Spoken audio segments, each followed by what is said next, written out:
Wait, what? This world is a retextured version of Spirito Pumpkin Edition for this month.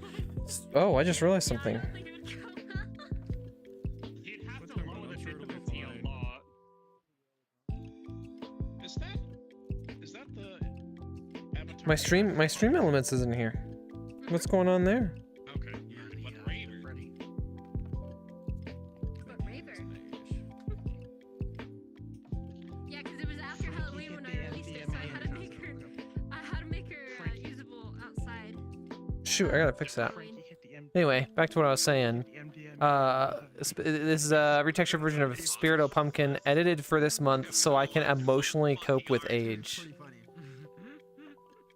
Emotionally cope with age. What does that mean? Alright, I need to go AFK for 2 seconds. I know I just started my stream, but I gotta figure out why my avatar's not on screen.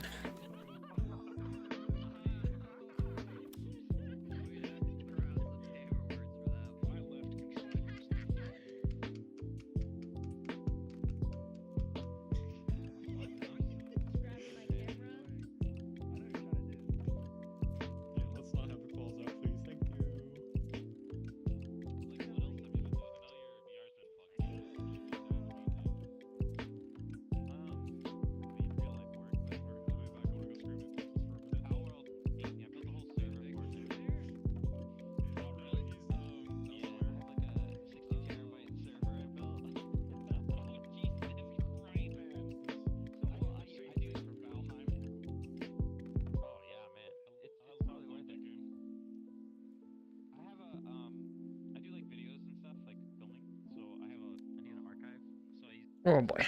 Okay, got it figured out. It was actually way simpler than I thought. Every so often with Twitch, you have to authenticate whatever it is you're using. So like I have a chat bot, and you have to authenticate it, and every now and again it will basically just clear your authentications on whatever apps it is or whatever things it is you're using with your stream. So I thought that's what the problem was. Because I just had to re-authenticate my stuff for Twitch today, but it turned out it wasn't. It was just because I'm not in Discord, and I'm using Discord to. I use Discord to do the little talky dude in the corner.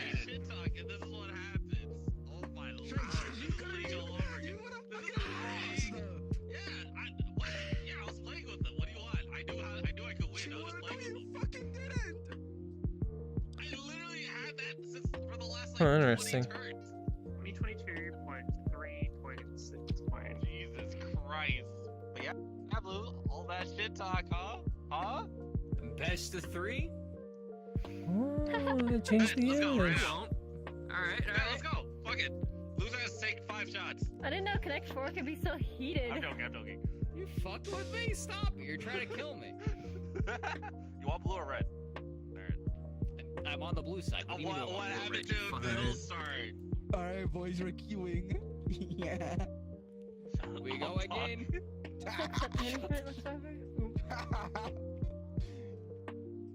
Let's see this. So, loser takes 20 drinks, right? Agreed.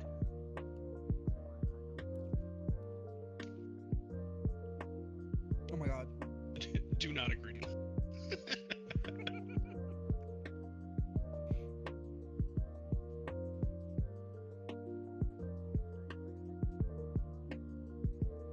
You got this, Renegade.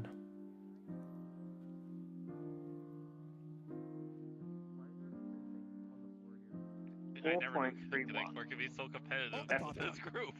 I'm actually getting really good frames right now. This is really exciting. I did one last thing in trying to fix my FPS issues in VRChat, and today is. Sorry, I didn't mean to grab that. You're a bitch, you know that? I'm just watching. Cry about it, why don't you? Hell yeah. What the fuck? Okay. What? Oh, really?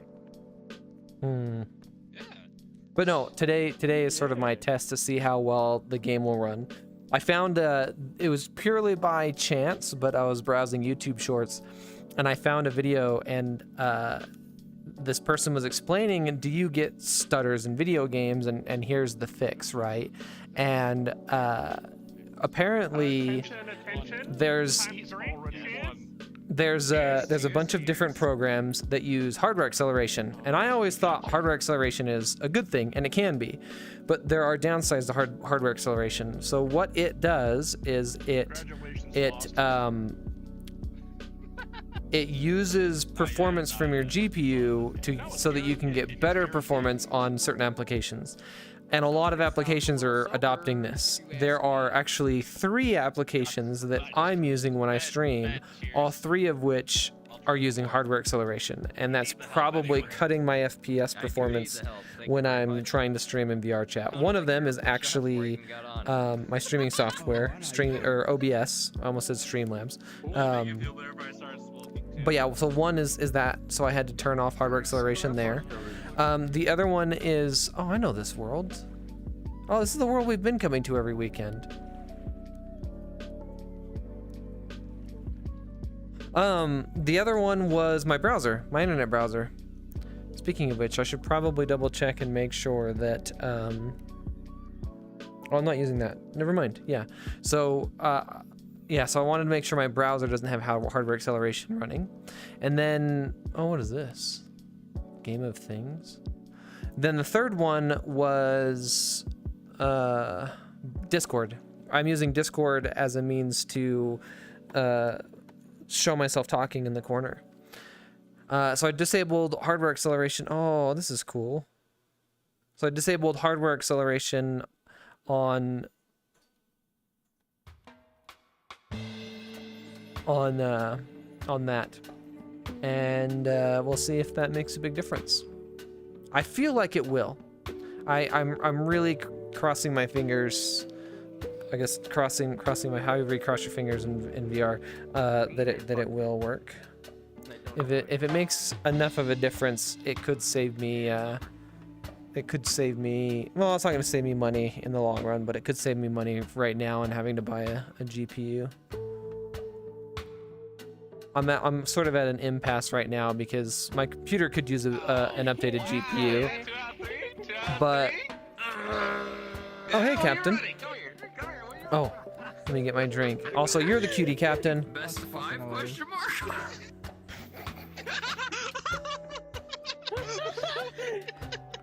So you mean just one more game? They have that. Shut the fuck No user? What? Hey, Blue. I'm sorry. Trying to get my drink mouth open. shut. I apologize. There we go. No, you're good. You're good. I stream. My music's a little loud, so I can't really think. Wait, You know, she streams on Kick? I'm so They know done. to shut the fuck up. It was so funny because like I was just like I looked and I was like, wow, everybody's watching. I tried using Kick. Hey, what's up, Brain Guard? I tried using. Oh, you're back. I recognize you. I really liked having you in my chat last week, by the way. It was super fun having someone to talk to. But I tried watching Kick. I don't know if you guys have tried watching Kick, but it is freaking full of strange videos or streamers. I don't know if I like Kick right now. Like, I tried watching some Rust streams, and like everyone that was streaming Rust on Kick was like, it was like, I don't know. I guess I shouldn't use percentages, but most of them were people showing off cheats and cheat software. How am I doing? I'm doing pretty good. I mean, I'm doing good now because it's the weekend. My week sucked. My week was pretty horrible. Well, I specifically work sucked, which kind of ruined my whole week. But I had 0 and 7 race yesterday. You got 1 turn. should we go for a I didn't know spin? that happened. Wee. This is just edited. We were all just playing pool yesterday, honestly. Oh, that's more than Oh. They made the arrow slower. Did you guys see that? Yeah, I changed the ears and stuff. I didn't know there was an arrow. Yeah, it's very fun. Wee. No, but it's slower. It used to be faster than that. Is my Unity done yet? The other version of the world's still up with the faster one. No, is it? Kegan, more like drink again, am I right? Cheers. Goddamn. Oh boy. Cheers! I'll drink Oh. to that, brother. In about 3 weeks, I'm going to move states for school. Nice. What state are you going to? I am an alcoholic. I'm old enough now that I know states relatively anything new? No, not particularly. I know states relatively well now, and mainly because of work. I'm at this point in my life where it's like work has to be my focus, income has to be my focus, because you know, I gotta be thinking about stuff like retirement and stupid stuff like that. Is anything new at work? I mean, kind of. Where's a mirror? I need a mirror.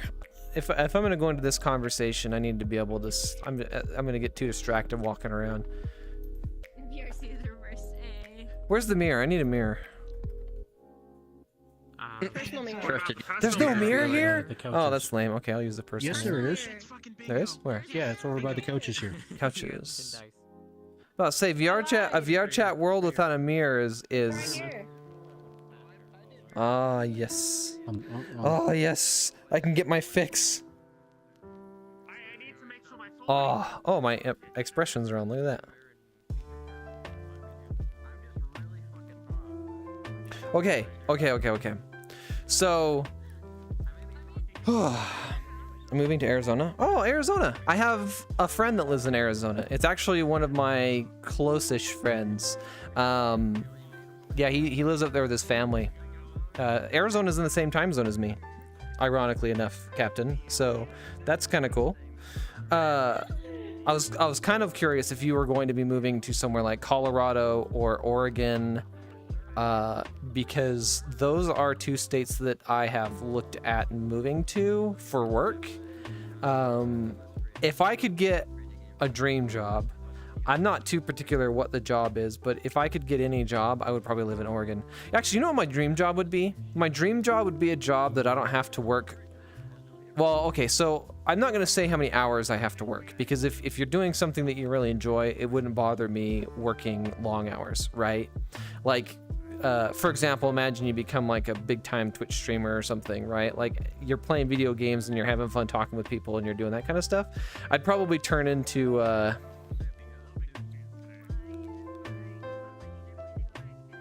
oh my gosh, what's that streamer's name is escaping me. It's like my favorite streamer and I forgot their username.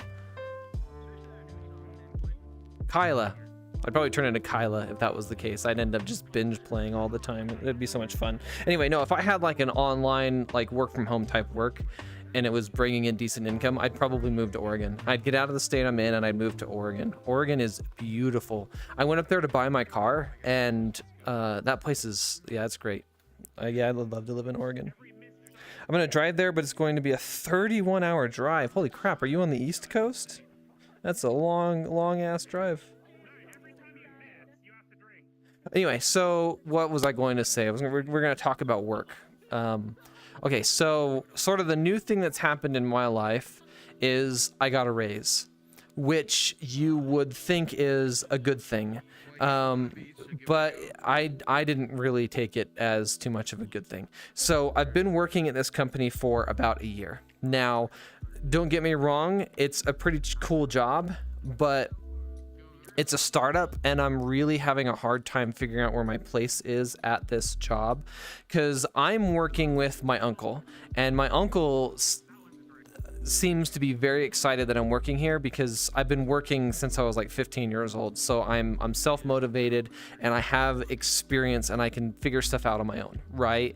Most of the people they're hiring are like fresh out of high school, college students, interns, things like that, and they don't know some of the most basic things that any normal person would know with just even a little bit of handyman experience kind of stuff, right? So my uncle seems to be super excited that I'm working here, right?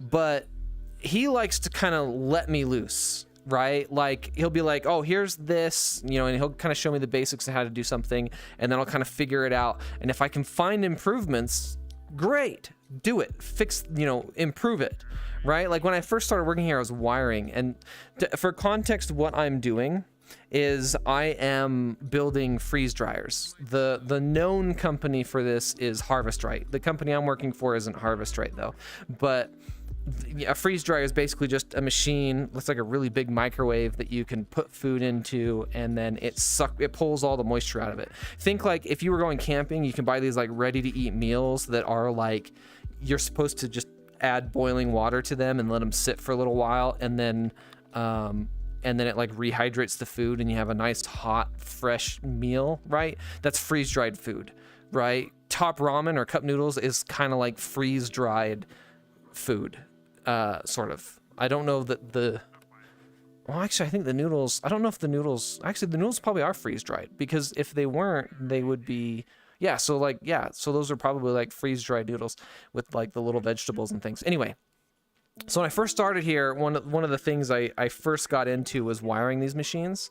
And so if I could find ways to optimize and streamline this process, great. And my uncle was like, take it, go with it, right? And so I kept finding ways to get faster and better, and right, and then now I'm refrigerating these units, right? But in all this time I've worked here over the last year, because I've worked here for a year, but in the year I've worked here, I don't get the feeling that my boss has that same mindset as my uncle does. My boss seems to be solely focused on just, let's get these units out of here, right? Production, right? And he's very sort of like focused on his own thing. And so it makes it pretty difficult to sort of, whatever. It's the whole scenario. Any job you work, there's the boss and then there's the employees, and you will never see eye to eye, because how you make money is completely different. Like the owner is, they care about making the money, they care about production, they care about just putting stuff out the door, because that's money. Whereas the employees are earning money, right? They're hourly. So for them, like the more you pay your employees, the worse it hurts your bottom line for the owner, right? So you'll never see eye to eye on that, right? And I definitely feel that from my boss. And so it's made things slightly difficult.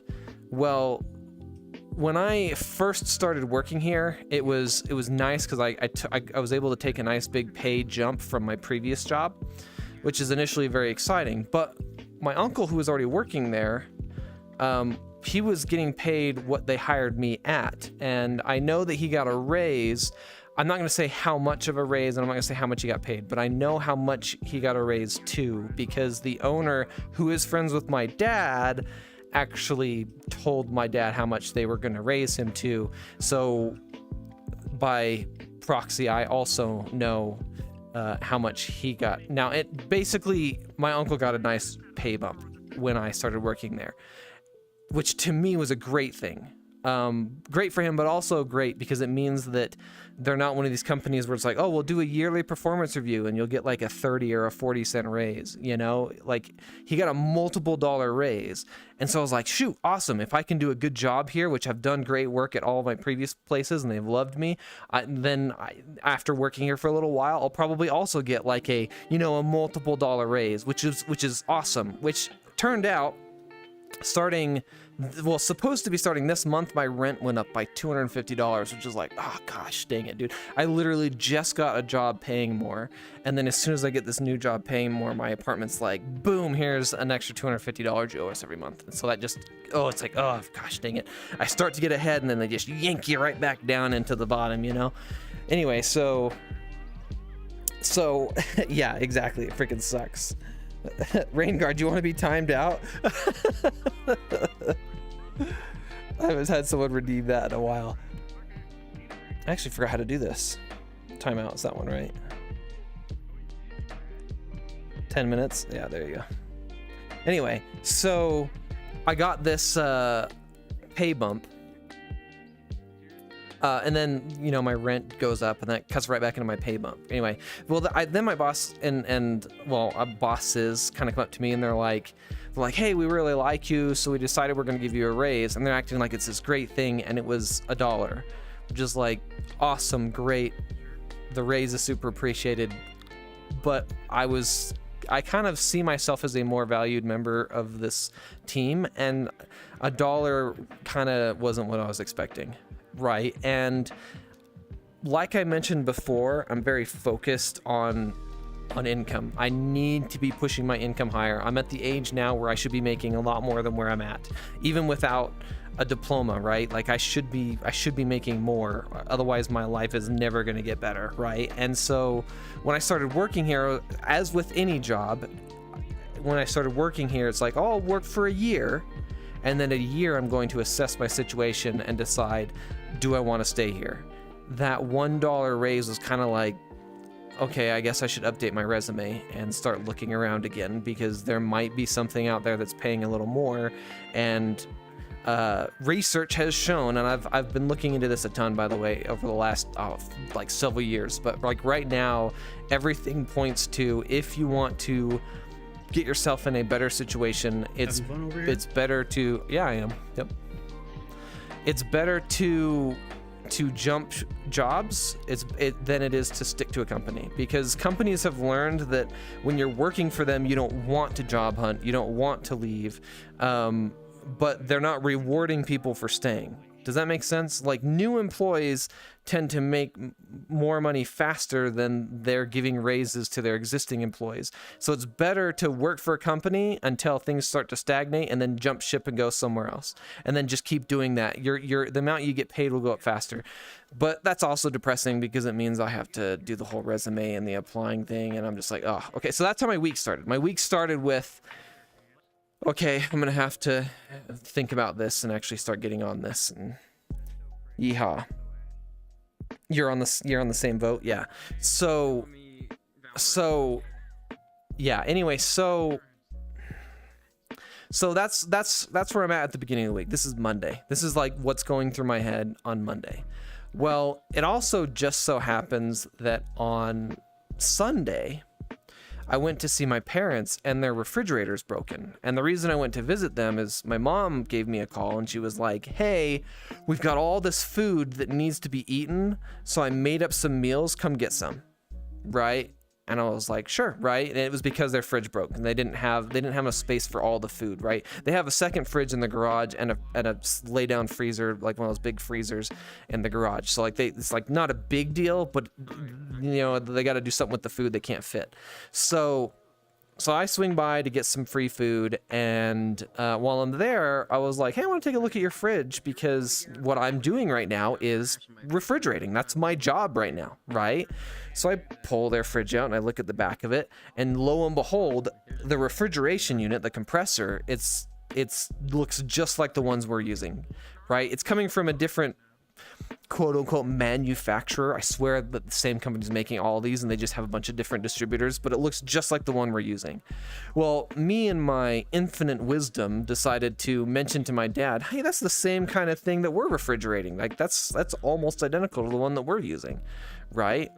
Next thing I know, he's on this phone talking to my boss. Like, I barely had a chance to like inspect this freaking thing before he was already talking to my boss. And again, my boss is friends with my dad, which is like not a big deal, but we'll get to that. The point being that, you know, my dad's on the phone talking to my boss, explaining, hey, I heard that my son noticed that this thing is the same one that you guys are using, right? Is there any chance that you could try and fix my refrigerator for me? Because I'm gonna have to buy another refrigerator. It's gonna probably cost me hundreds or thousands of dollars, right? And my boss is like, well, there's all this stuff we gotta do, and they're on the phone for like, I don't know, like half an hour, right? Because he's throwing all this lingo at my dad that my dad doesn't understand any of it, and so it was just like whatever. But long story short, we find out that this thing uses a very similar refrigerant as the units that we're using. It's also a very similar size compressor, and the product sheet inside the refrigerator even tells us how much refrigerant that they put into the machine. So all we have to do is just try and fill it with our refrigerant, which again is very similar. It's not the same, but it's a very similar refrigerant.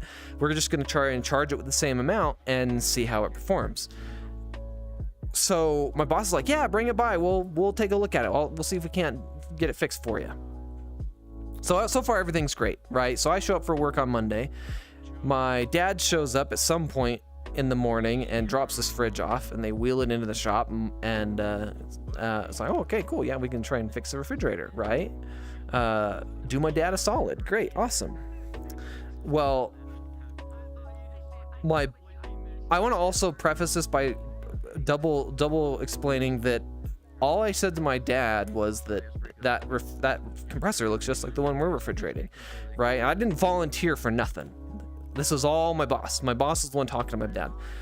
So I'm at work and I'm just doing my thing, and I want to say it was about lunchtime or something like that, and my boss comes by and was just like, you know, asked me about this refrigerator and was just, you know this, you know that, and I was just kind of like, oh yeah, I know how much refrigerant should go in it.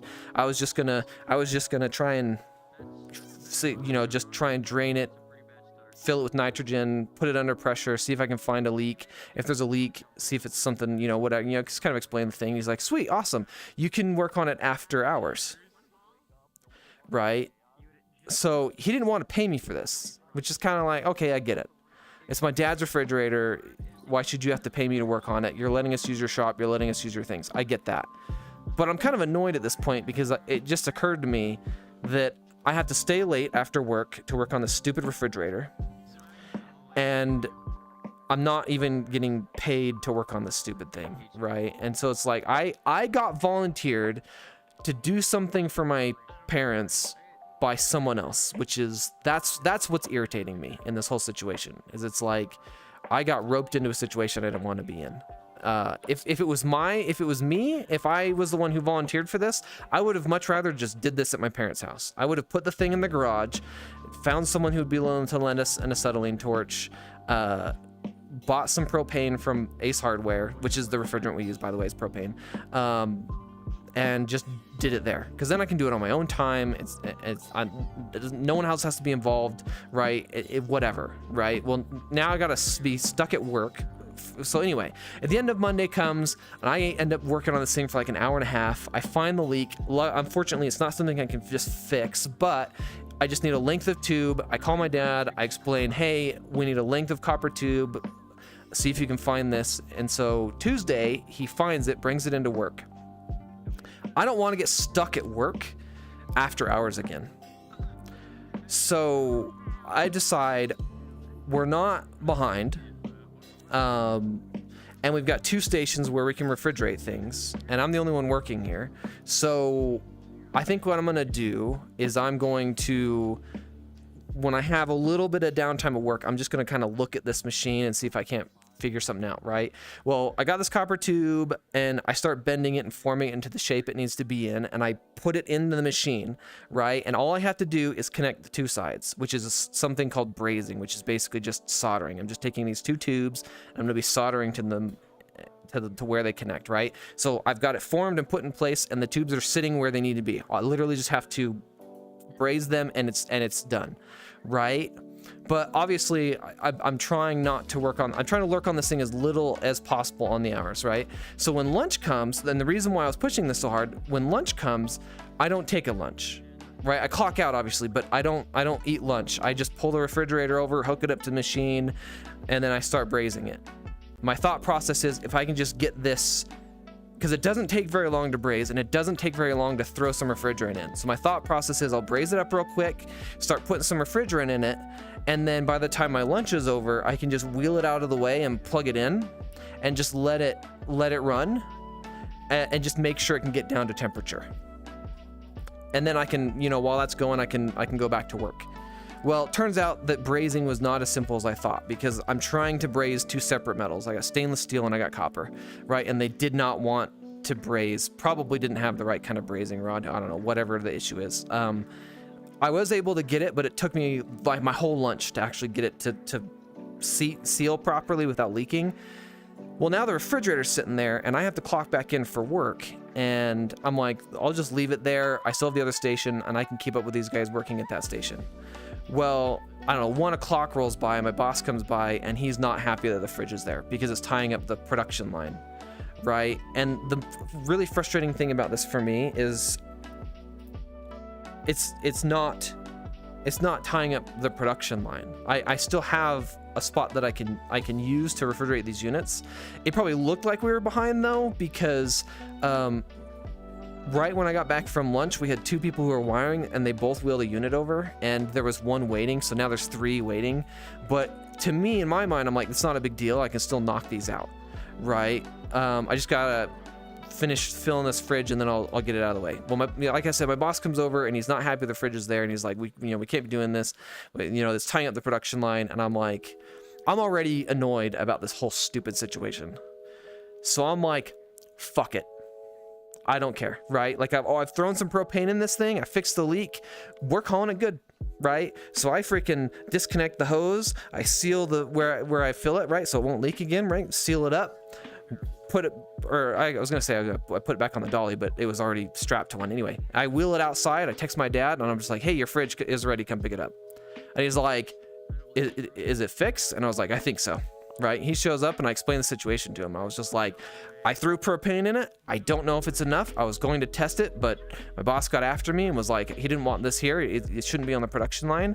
So I sealed it up and sent it out. So you can take it home and test it. And if it works, it does. If it doesn't, you're buying a new fridge, right? Like that sucks, but I'm not going to get in trouble at work over a stupid fridge. So that was how Tuesday went. And then Wednesday comes, and I'm already kind of annoyed. Oh, I mean, I'm obviously pretty frustrated with just the week so far. Brother, the homie left, I think. Who, Captain? Captain's like he comes here all the time. Like Captain hangs out here all the time. Bro, the homie left. Oh, Captain's still here. That's actually a good idea. I should hydrate. Who's the homie?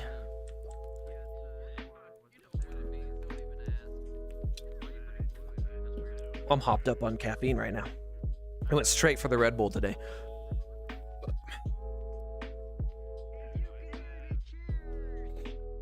Yeah, Captain's my #1 fan, actually.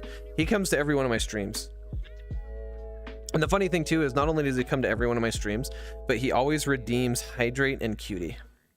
It's like, the Cutie one's stupid, too. Like, that redemption option's so dumb. It's like, I put it in because I have an option where you can request to have your own things like put in, right? And it's like, if you're going to pay that many points to have me put in some kind of a thing, I'll let you do it. I don't think I have that redemption option anymore, but that was one somebody requested. Like, they wanted me to put a Cutie thing in, and so I did. But I wasn't even really sure the context. It's like, okay, so it gives my fans a way to call me a cutie, but they could just say it in chat anyway. But this way, it's like, I guess the idea is that I have to react to it. So I lurk, yeah. So I have to react to it. So like when Captain says cutie, sometimes it'll be like, oh, thanks for the compliment. Thanks for calling me a cutie. But then other times I'm like, no, you're the cutie, right? And I'm like, I don't know if I should be rejecting it or accepting it. It's like, whatever. It's just what it is. But anyway, sorry, to finish off my story. So Monday and Tuesday sucked, and Wednesday comes, and on Monday we do a meeting every Monday. So we have this meeting on Monday, and in this meeting, one of the owners says that they found out that in our state, they don't actually require us to take a lunch break, right? So he was like, if you guys wanted, or if you want, you could skip your lunch and then just leave a half hour early. As long as you're getting your 8 hours, we don't really care, right? Now, when they initially said that, I was like, oh, whatever. I didn't really think much of it, right? But Wednesday comes around, and I'm like annoyed with work, and so that pops back in my head, and I start thinking about it, and I'm like, actually, I think I'd rather do that every day anyway, because we only get a half hour lunch, and I usually don't bring a lunch, so I have to either go out to like the gas station or go to Arctic Circle or go to Subway, because that's like, those are my only options here, right? We don't have anything else. Well, there's like these little Mexican places, but they take way too long to prepare your food. So those are pretty much my only options. And even those, you end up wasting like 15 minutes getting your food, and then you come back and you only have like 10 minutes to eat, right? So the smart thing to do would be to prepare a meal every day ready for work, which I was doing that for a little bit, but I procrastinate way too much, and it's like, I don't know, I'm too much of a hermit to be able to make myself meals every day of the week for work, My other option is I buy some like TV dinner type stuff from like the grocery store and bring them to work and then do that, which I did that for a little bit. And like the last food I brought was the little mini corn dogs. And by like by the second day, I was sick of mini corn dogs and I ate them for a whole week. Right. And so it's like I eat something crappy, or I waste my lunch in line, or at the gas station or wherever it is trying to get food. But I could just skip lunch. So it's like, I'd rather just skip lunch. I'd rather just work through my lunch and leave a half hour early. My time is valuable to me, right? And if I had an extra half hour at the end of my day, or at the end of my work, to come home and, you know, do anything else, that means a lot to me. So on Wednesday, especially considering I'm already annoyed with the week, I was like, I'm gonna do that today, right? So I just brought some snacks. I brought like a part of a cucumber. I brought like a section of cucumber. Did I bring a banana? No, I think I bought the banana the next day. But I had, you know, anyway, I brought snacks. I brought some stuff that I can munch on throughout the day to make it easier to skip lunch, right? So 4:30 comes around and I leave, right? So I was like, I packed up my stuff. I was like, I'll see you guys tomorrow, right? Clock out and I leave. And I don't think anything of it, because in the meeting they were like, if you want to skip your lunch and go home a half hour early, go for it, as long as you get your 8 hours, right? That's what I heard. Well, I come in Thursday and one of the owners is just like, are you in a bad mood? And I was like, no, not particularly. I mean, I was, but I'm not gonna tell them that, right? And they're just like, why'd you leave early yesterday? Well, I skipped my lunch, so I left a half hour early. And they're like, well, you shouldn't be doing that. What do you mean? We're like, well, you just brought this up in the meeting. It's like, well, you're not supposed to be doing it without permission. That wasn't the intent. You weren't supposed to just be doing it whenever you feel like it. I'm like ready to implode at this point, right? That was the moment where it's like, you know, you're climbing this mountain and it's just like this trek, right? And I'm just like getting annoyed and getting more annoyed and more annoyed and more annoyed, right? And then when that happened, I like crested the hill. And I was just like, I'm done. I don't care anymore. This job, just fuck it. Fuck everything, right? I was just like, at that point, it's like, not like I quit or freaked out or anything. It was just like, emotionally, I was tired of being up here, right? I'm like, I'm sick of this, right? So I'm going to go right back down here and I'm just going to cool myself off and I'm just going to do my job. Fuck all of you. Right? I'm just gonna do my job and I'm just gonna go home, right? So Thursday and Friday, it was just focus on work, put my headphone in, focus on my work, do my job, nothing more, no innovations, no trying to optimize. It's just, this is what I'm supposed to do, this is what I'm doing, I'm going home at 5. Right? And that's what I did Thursday and Friday. And that was also really frustrating too, because like my coworkers could tell I was annoyed and kept making little comments and kept coming over and trying to cheer me up, and I'm just sitting there like, fuck you, go away.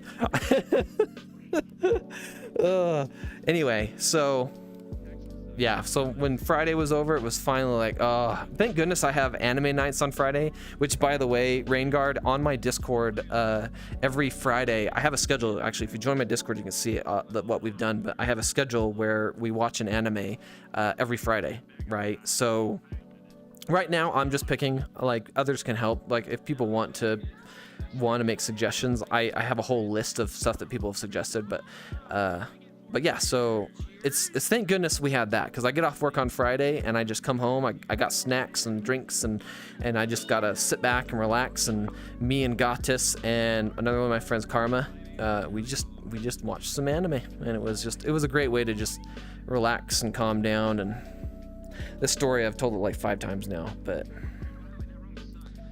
yeah, yep. We just finished watching, what was that anime called? Welcome to the NHK. That was a wild anime, by the way. I don't know if you watch anime, but that one was like a Steins Gate level of like mind trip, because I don't know, it's a little bit of an older anime, which I think is why it was sort of structured the way it was. But yeah, that's a pretty wild anime. It was good though. I definitely feel like it had a lot of like Japanese sort of themed things, so like a bunch of the stuff didn't translate super well, Like for example, in America, like if you love somebody, you ask them out. If you like propose to somebody, you propose. Like it's a proper proposal, right? But in Japan, those things are a lot more sort of obscure, right? And they tend to treat things like a proposal. They tend to treat them more like a contract than they do a romantic sort of obligation, right? I like hentai anime. Yeah, but who doesn't, right? Like that's in today's day and age, that's like the norm. But yeah, it's yeah, like the ending was like supposed to be this romantic thing, and like this girl like makes out a contract and like tries to get him to sign it, and the contract was basically just like, oh, you like me and you'll always have feelings for me and I'll always take care of you, right? And he's like, I can't sign this, it's too shallow, right? Like he wants it to be like he was expecting more romance or something, like I don't know. And it was like really kind of confusing, and then they end up like coming up to another type of agreement at the end that he ends up signing, and it's like, wait, so are they dating now? Or like, is this just a, hey, we're good friends now and we'll always be friends? Like the contract was like, hey, we're always friends. This contract means that we have to always be. I was so confused at that point, but I'm going to choose to believe that him signing that the sort of new contract was sort of their like relationship contract thing. I don't know, but wait, you don't like hentai anime? What the heck? Anyway, yeah, that's how my week went. So this coming week's gonna be really interesting because you know, work sucked last week and it was just this shit show for me, and so now I've got to go back to work and try and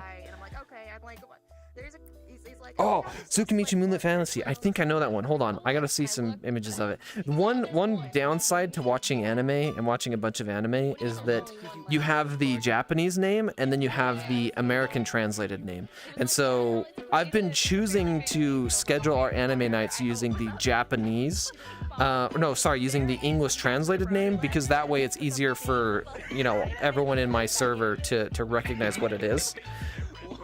But oftentimes it's referred to, let's see, TSU Tsukimichi, TSUKIMICHI. Moonlit Fan. I know I've seen this. I swear I've seen this. I need to see an image. Wait, no, I haven't seen this. I know I've heard of this though.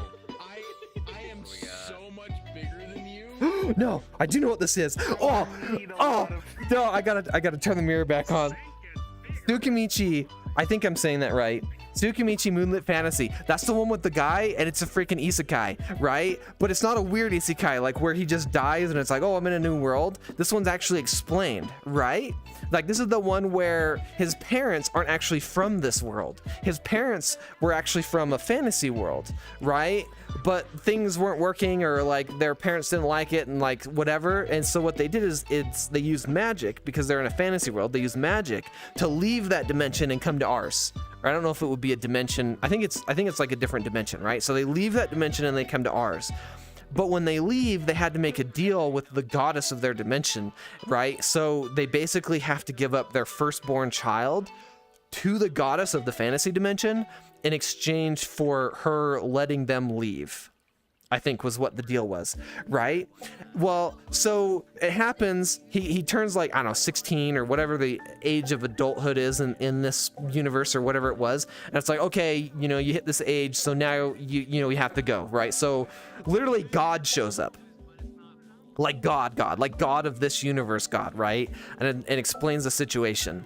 And God feels bad about this, but God can't do anything about it. So what God says is, I'm going to give you a portion of my power. I'm going to give you some of my power so that life won't be as difficult for you in this new world, right? Because, you know, I'm so far away in this completely different dimension. Even just coming here to talk to you is using up a lot of power, and I'm gonna have to go into, like, I'm gonna have to go to sleep for like, I don't know, 100,000 years or whatever it was that he said, or, you know, just coming to visit, right? And just giving up a little bit, just a portion, just a smidgen of his power, right? But then it turns out that the power, the small amount of power that he gives to our boy, is actually exponentially huge. And the reason why is our dimension, the one we're living in, the just the universe as a whole is like difficult. It's a very, I don't know if the word compressing is the right word, but it's a very strict, tight, compressing universe, right? Meaning that magic can't strive here.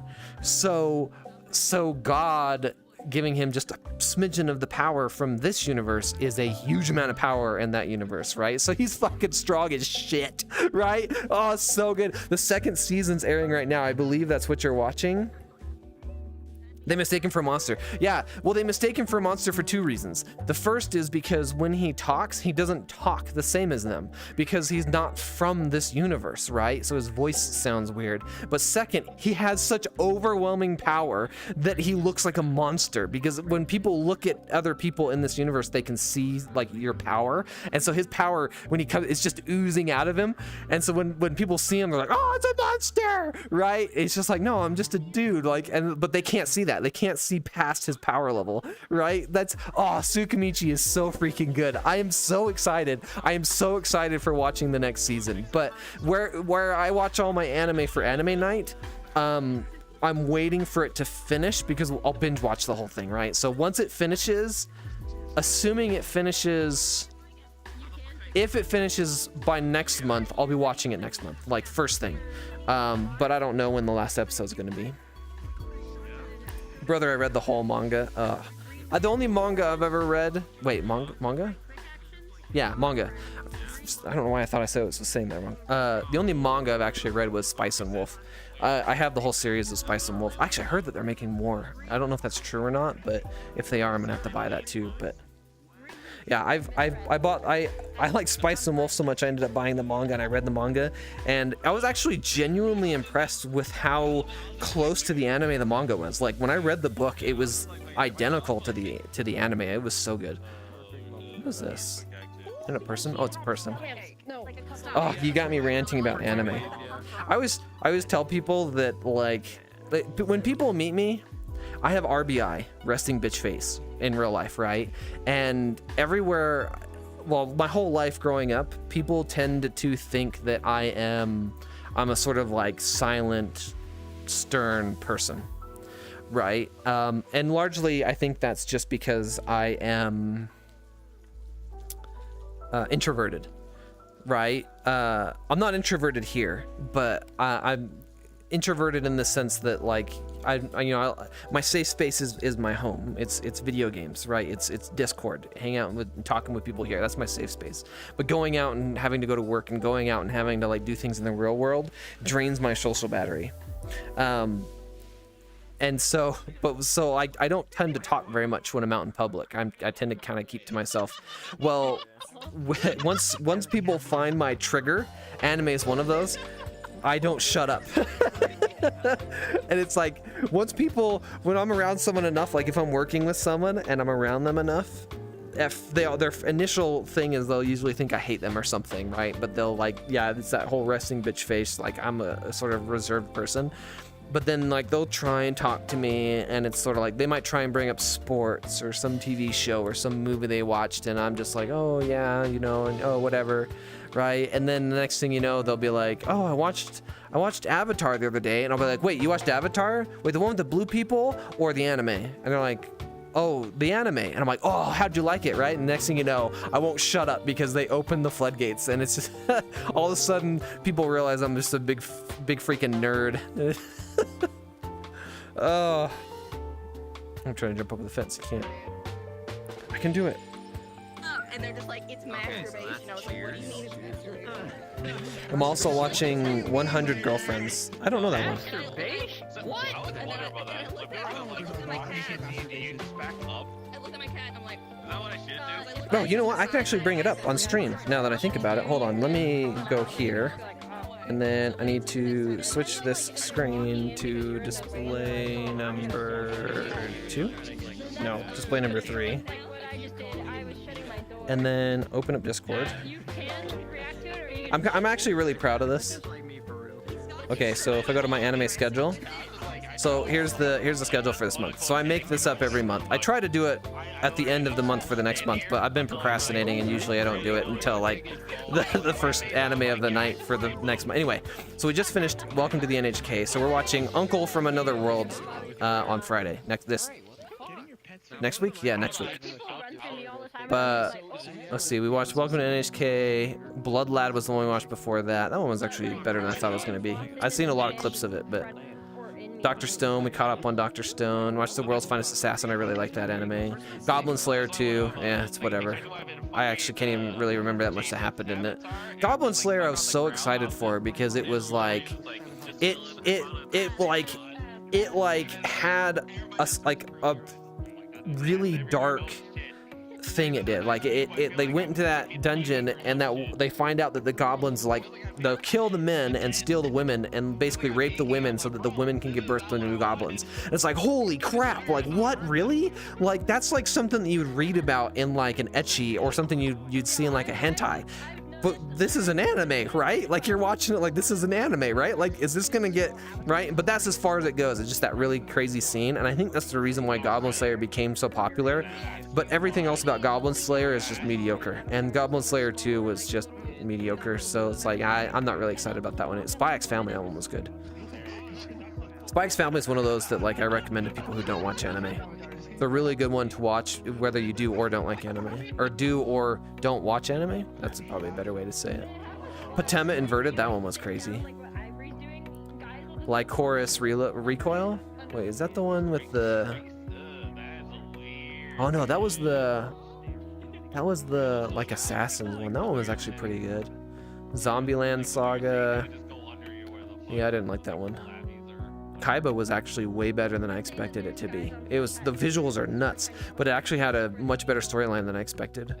Akudama Drive? What's that one? What was Akudama Drive? I don't remember that one. Yeah, anyway, but yeah, so like if I go back here and look, I think I've got the first recorded month of me doing anime night was 2021. What, May 2021. Oh, why am I counting the months when it's literally right there and right there? How are you, Kegan? I'm pretty good. Just nerding out about anime right now. Oh, I got the hiccups all of a sudden. I don't. I'm going back and looking at all the animes I've been watching.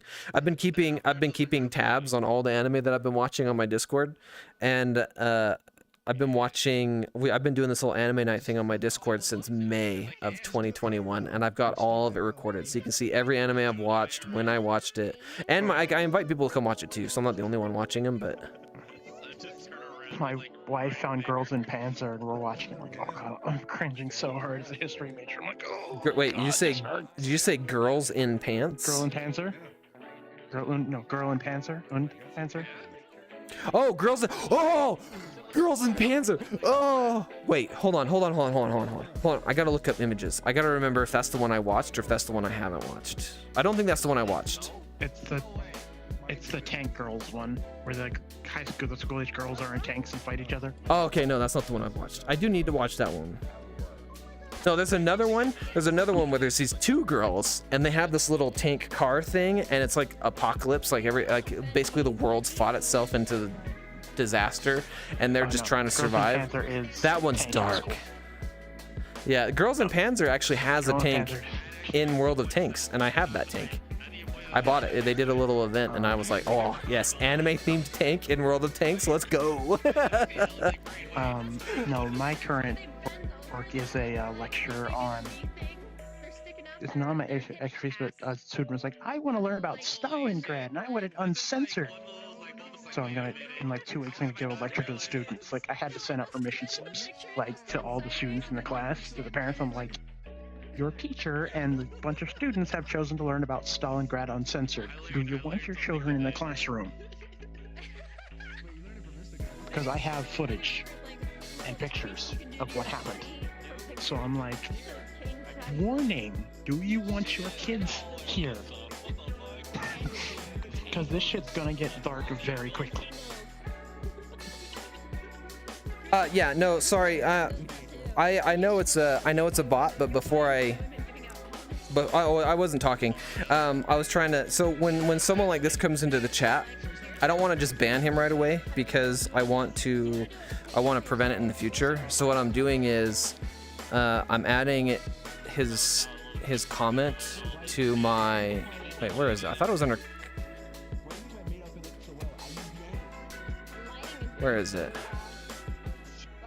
It's not under my dashboard, is it? No.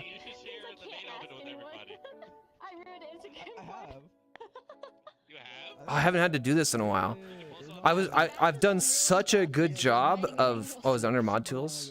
Yeah, here it is, mod tools. So every time something like this happens,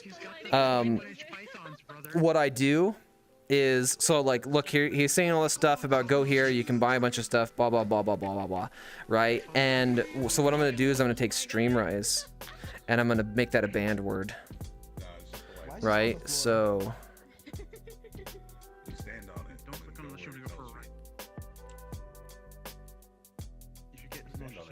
all right, Streamrise, word protection. It's not just gonna purge it, I'm gonna ban them. Regular is exempt, there we go. Now I add that, right? Okay, so now, if anyone types Streamrise in my chat, it'll ban them. But the way that my chatbot works is, if you're a regular user to my channel, it won't ban you, right? So under my chat thing here, so you can see right here where it says exempt and it says regular. If you're someone who's come to my chat and you've chatted for a little while and you've come to my streams for a little bit, you're considered a regular, right? So you could type it in chat and it won't ban. Well, actually, I shouldn't say you. Don't try. don't type Streamrise or whatever that is in your thing because it might ban you. But like, for example, Captain could definitely type that and it won't ban him. But if someone new jumps on my chat and they put anything in there that has that word in it, banned, gone, taken care of, right? And so now I don't have to worry. Now the trick is, like, there was another website that did this and they get kind of creative. So what I did is they put in whatever their website is, .com. So I put that website with the .com and I made it a banned word. And all of a sudden I started seeing it again, right? Like I wasn't seeing him for a little bit and then I started seeing him again. And this time it was the website space .com. And it's like, okay, that's creative. So I added that to the list. And then I realized, why don't I just get rid of the website name just by itself? Right? Regulars aren't going to get banned for using it. So I did that. And then I haven't seen one of these bots show up for a long time. That's the trick. So I don't know, Rainguard, if you ever stream or if anyone watching my stream ever streams, but that's the trick to dealing with these kinds of things is you use your chat bot and you just make those words and phrases that they're trying to advertise, you just make it insta-ban them. Also, something to keep in mind, maybe someone new jumps on my channel and they want to make a funny joke and they use that banned phrase and it bans them immediately. There's always the ban appeal system. You can always go on, well, those of you on Twitch, I don't know how YouTube works, but you can always go on Twitch and do a ban appeal. And if you're just like, oh, I got banned because I said this when I jumped in your chat, and and I can look at the chat history and I can unban you. It's not a big deal. But yeah, I guess I did go kind of silent when that happened, and it did look like I was trying to copy the link or something. I'm not buying followers, guys, right? I'm not buying followers. That's some freaking bullshit. I'm not buying followers. I'm here to just hang out and be chill, and I don't want to feel like people coming to my view or my chat are just bots. Like that doesn't help your channel at all. I need to drink somewhere. I might have to get some lozenges. Dude, I've been talking so much, my throat's starting to hurt. Ugh. My brain is not even trying to like. Is that the real Ray? No, 1 week I missed out partying because of I don't believe you. Yeah. 2 years spent with family and all that. 1 day was just a. Do I want to do a challenge? Depends on the challenge. I'm not real big on doing challenges that are like amazingly embarrassing, but if you've got like a challenge that's something I can. Pass out for like 16 hours. Like sometimes you'll have people come in and like they'll be like, I'll give you 100 bits if you go up and grab someone's tits or something like that, and it's just like, that's stupid. Like that's stupid, and it's not worth 100 bits. Like 100 bits is like 10 cents. You're wanting me to create a whole situation for 10 cents. Like calm down, brother. Like What do you think? but yeah, rock paper scissors. What I've seen looks fine. Someone you don't know? Oh, you want me to rock paper scissors? How popular it is. Well, okay, so someone I don't know. Not because you'll probably be waiting. Okay, so I don't know most of the people here. The host is this person here. I think their name is Ren. I don't know them super well, and I haven't friended them because, frankly speaking, I don't feel like, yeah, Ran. Okay, so their username is Ran, right? They're the sort of like streamer of this group. This person here I've talked to a little bit, Jam. I don't know that I'll call them friends. And then Firefray. I kind of know Firefray because I've talked to them a bit about avatars, but no one else I really know. So who should we go for? They're all busy talking. That's a desktop user. How about Blue Gravy? How's that word? Blue Gravy? Oh, that's what it feels like. Blue Gravy, you want to play rock, paper, scissors? What we got? All right. We going on cut or on scissors? I always did it on scissors, rock, paper, and then on scissors you reveal your hand. Okay. Oh yeah, I guess some people say cut. Yeah, we'll do it on scissors. Okay, so hold on, I gotta think how to do this. Okay, that's rock, paper, scissors. Okay, yeah. I might do finger pointed scissors because my middle finger doesn't like to work always. All right, ready? Yeah. Okay. Rock, paper, scissors. Oh! Best out of 3? Nice. Alright. Alright. I'll let you say rock, paper, scissors this time. Rock, paper, scissors. Oh, you won that time. Ooh. Alright, one more. Rock. Oh wait, no, here you go. Okay. Rock, paper, scissors. Oh, that's me! Woo! Where's my stick? Oh, 1%. I can completely see how hectic that would get. You better win.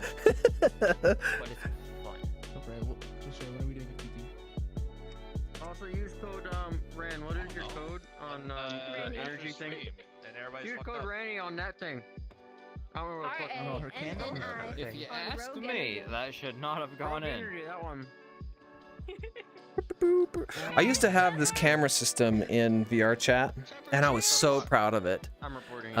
I've actually contributed to VRChat a little bit. I've made some things. Has anyone in chat played VRChat, or are you guys just hanging out watching VRChat? I assume most of you have actually played it, right? Give me a snack. I'm hungry. Got some chicken here. How's that?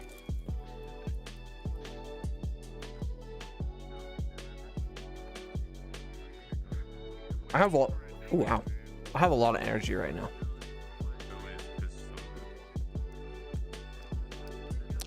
Oh, Rainy.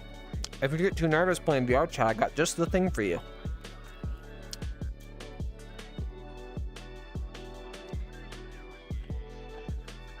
It's called Mute by Kegan.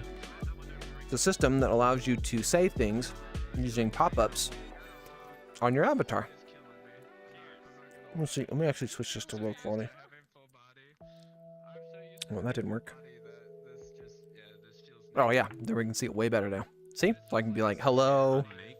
Let's see. There's greetings and farewells. So like, there should be goodbye in here. I can say namaste. See you later. There's a whole tab for questions like chat, help, how old are you, whatever. Answers to different types of questions, generic answers. There's a bunch of statements. There's also some memey funny things in here like ERP with a question mark.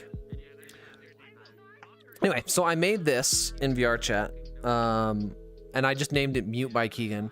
And that way I'm kind of like crediting myself for it without having to like do a ton of advertising.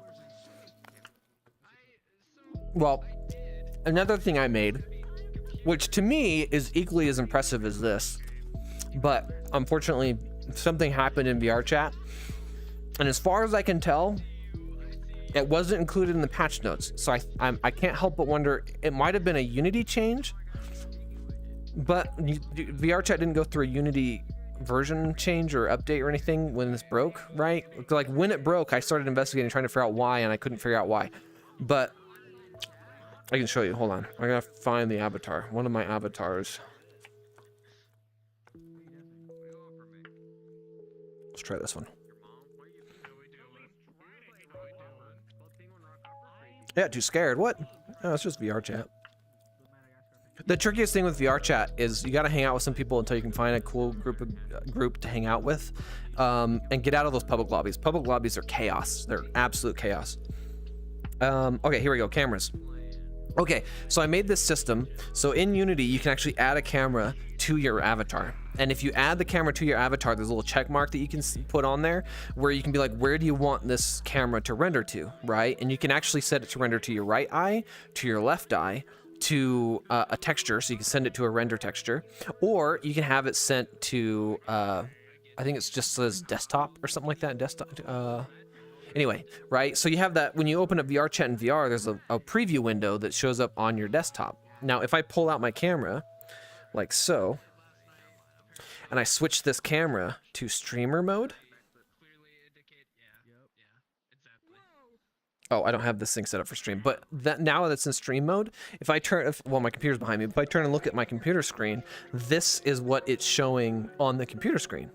But if you put a camera on your model in Unity, when you upload the avatar, and you set that camera to render to your desktop, then you can just capture that camera on your avatar as your streaming camera, right? So with that in mind, I was like, instead of having to do this and trying to use the camera, right? I prefer to have it, I give you guys my point of view, right? So I'm capturing my game from the headset, but there are some downsides to that. One of those is every time I'm looking and doing this, it's a lot of motion, right? So my stream probably comes across as having lots of movement, right? Maybe it's jittery. Whereas if I was using this, it would be a lot more stable and it would probably look a lot more professional, which I would prefer to do this, but managing the camera and always having to be aware of where the camera is really frustrating, and it's a lot of work. I would do this for things like if I was doing like podcast style streams, which I did try that for a little while. I did try that for a little, oh man, that's hard to say. I did that for a little while. You can actually go to my YouTube and look at my uploaded videos. I have like 4 videos where I tried doing like podcasts, where I basically just talked to the camera for, it was a while. I think they were like hour long. They're like hour-long videos, right? And you can just listen to me rant about whatever topic it is I felt like talking about. Basically what we just did, that long rant I did just talking about work and then anime, that's basically what I do.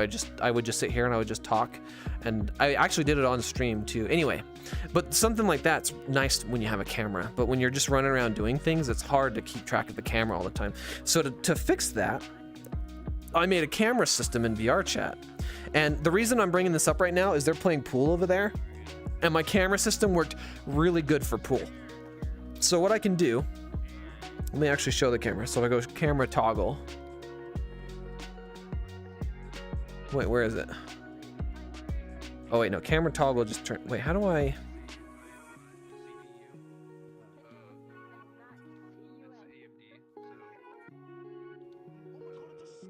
I thought camera toggle showed the camera. Nope, that apparently doesn't. I think I have the wrong avatar. This avatar, I ended up basically taking it off a bunch of avatars because it broke. Something happened with VRChat or Unity and it broke it, and it was, you saw people doing it with dancing. Yeah, most people who are streaming use the camera. Ran is probably, yeah, see, Ran's using the camera. Most people who stream in VRChat use the camera. I want more from VRChat, so that's why I created this whole system. But let's see if this avatar has it. Camera, oh, here we go, camera settings. Show camera. Okay, so there's my camera, right? So basically, I had it set up in such a way that I could be streaming, and this camera is what my stream would see, right? And see how it's just looking at me, right? And it's like locked to my head, right? So now I don't have to worry about where the camera is. It's always exactly where I want it. Obviously I don't want this on my screen all the time, so I could turn off the visual, but I know exactly where it is, and it stays locked right where I want it. And I can use a bunch of stuff to change it, right? Like if I go here to cameras, I can move it. So maybe I'm doing my thing and I don't want it to be directly looking at my face. So let's make it off center. So now you can see it's moved over here. I'm looking over here, but it's over here. So it's kind of like off center. I can also put it to follow camera. Then it just kind of sits up behind me, and see how it's still locked to wherever I'm looking, right? So if I'm looking at someone, I know that you're also looking at them, right? And then there's full, full is basically just the face camera, but I just move it further away. And then there's full off center, same thing. It's just off center a little ways, but it's, yeah. And then there's orbit camera, right? This one actually rotates. So I'm looking this way and it always stays locked on me, but it rotates slowly around me and just orbits, right? How cool is that? Over shoulder, this is like, you ever played Gears of War? This is like the Gears of War camera. So it's looking wherever I'm looking, but it's looking over my shoulder. And so I'll be in the camera, right? But I'll just be in the bottom left of the stream. And then there's hand camera, which is broken. It's supposed to put the camera on my hand, but that apparently is not working anymore. But I have a waypoint system too, so I can actually place the camera. So I can go to, was it camera settings? Place hand camera, and I can put my hand wherever I want. I can say place camera. Oh, that's interesting. They're all toggled on. And I can say place main camera. So like, let's say I want the camera to be right here. Notice how the camera isn't here. The camera is still where I want it to be. It's locked on my face, right? But I just, using my right hand, I just placed a waypoint. Now I can go to switch camera and I can say move to camera 1, except my waypoints aren't working. So I'd have to fix that, unfortunately.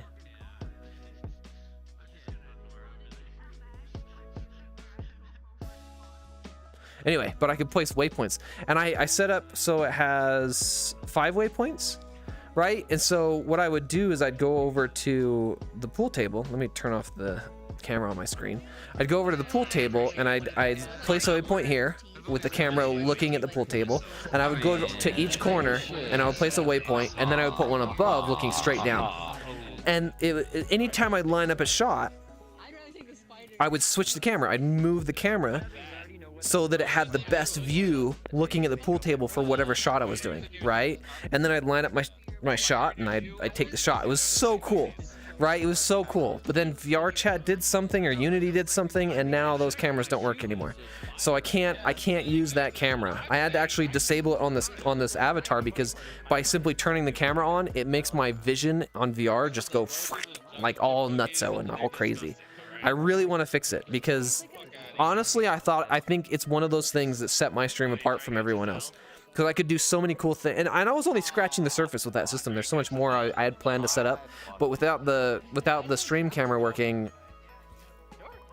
it just nothing. I can't do anything. So it's so frustrating.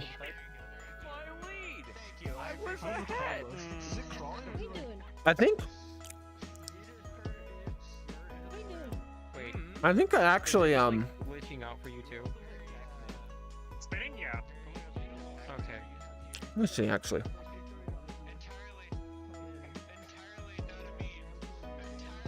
I'm gonna play on my camera because I think I actually have a model that I was working on that fixed this issue. Well, it wasn't the best fix, but it emulates what I was doing before.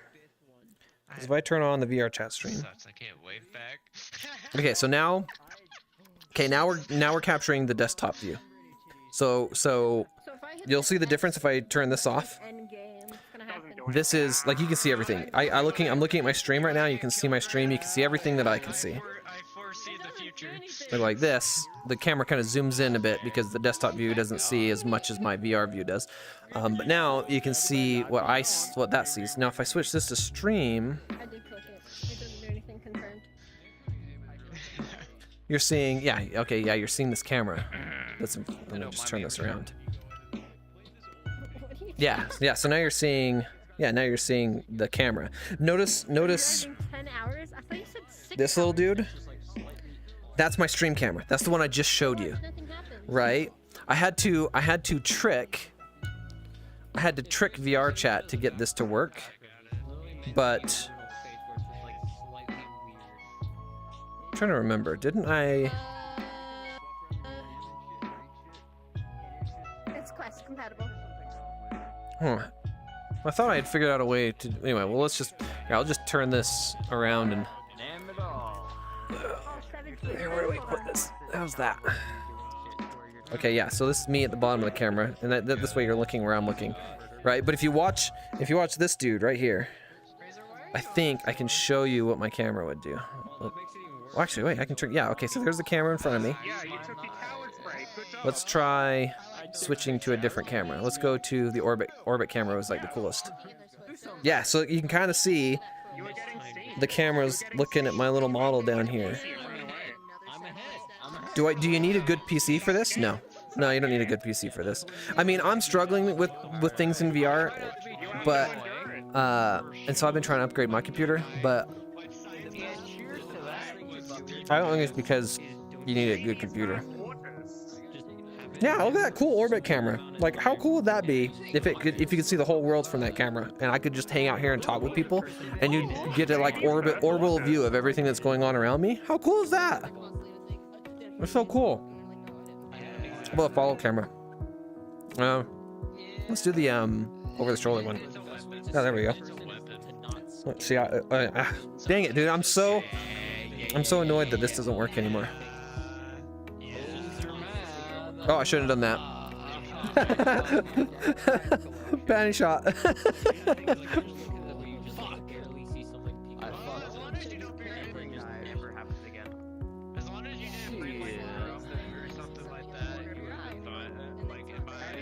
Yeah, so, yeah. I had to trick the camera doing this one. I basically have a material on this avatar that is it's a material that only my character can see. And I want to say I placed it under the ground. So if I go under the ground here and look down, I don't see it.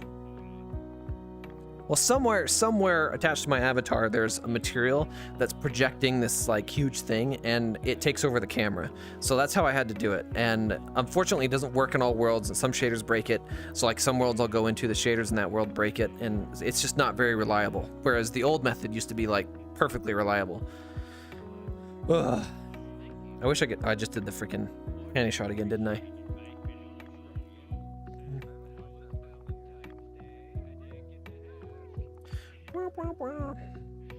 Okay, so you say... Alright, let's put this back to normal, shall we? If I switch that to photo mode, will it just automatically... No, it doesn't. There we are. Pavel joined us.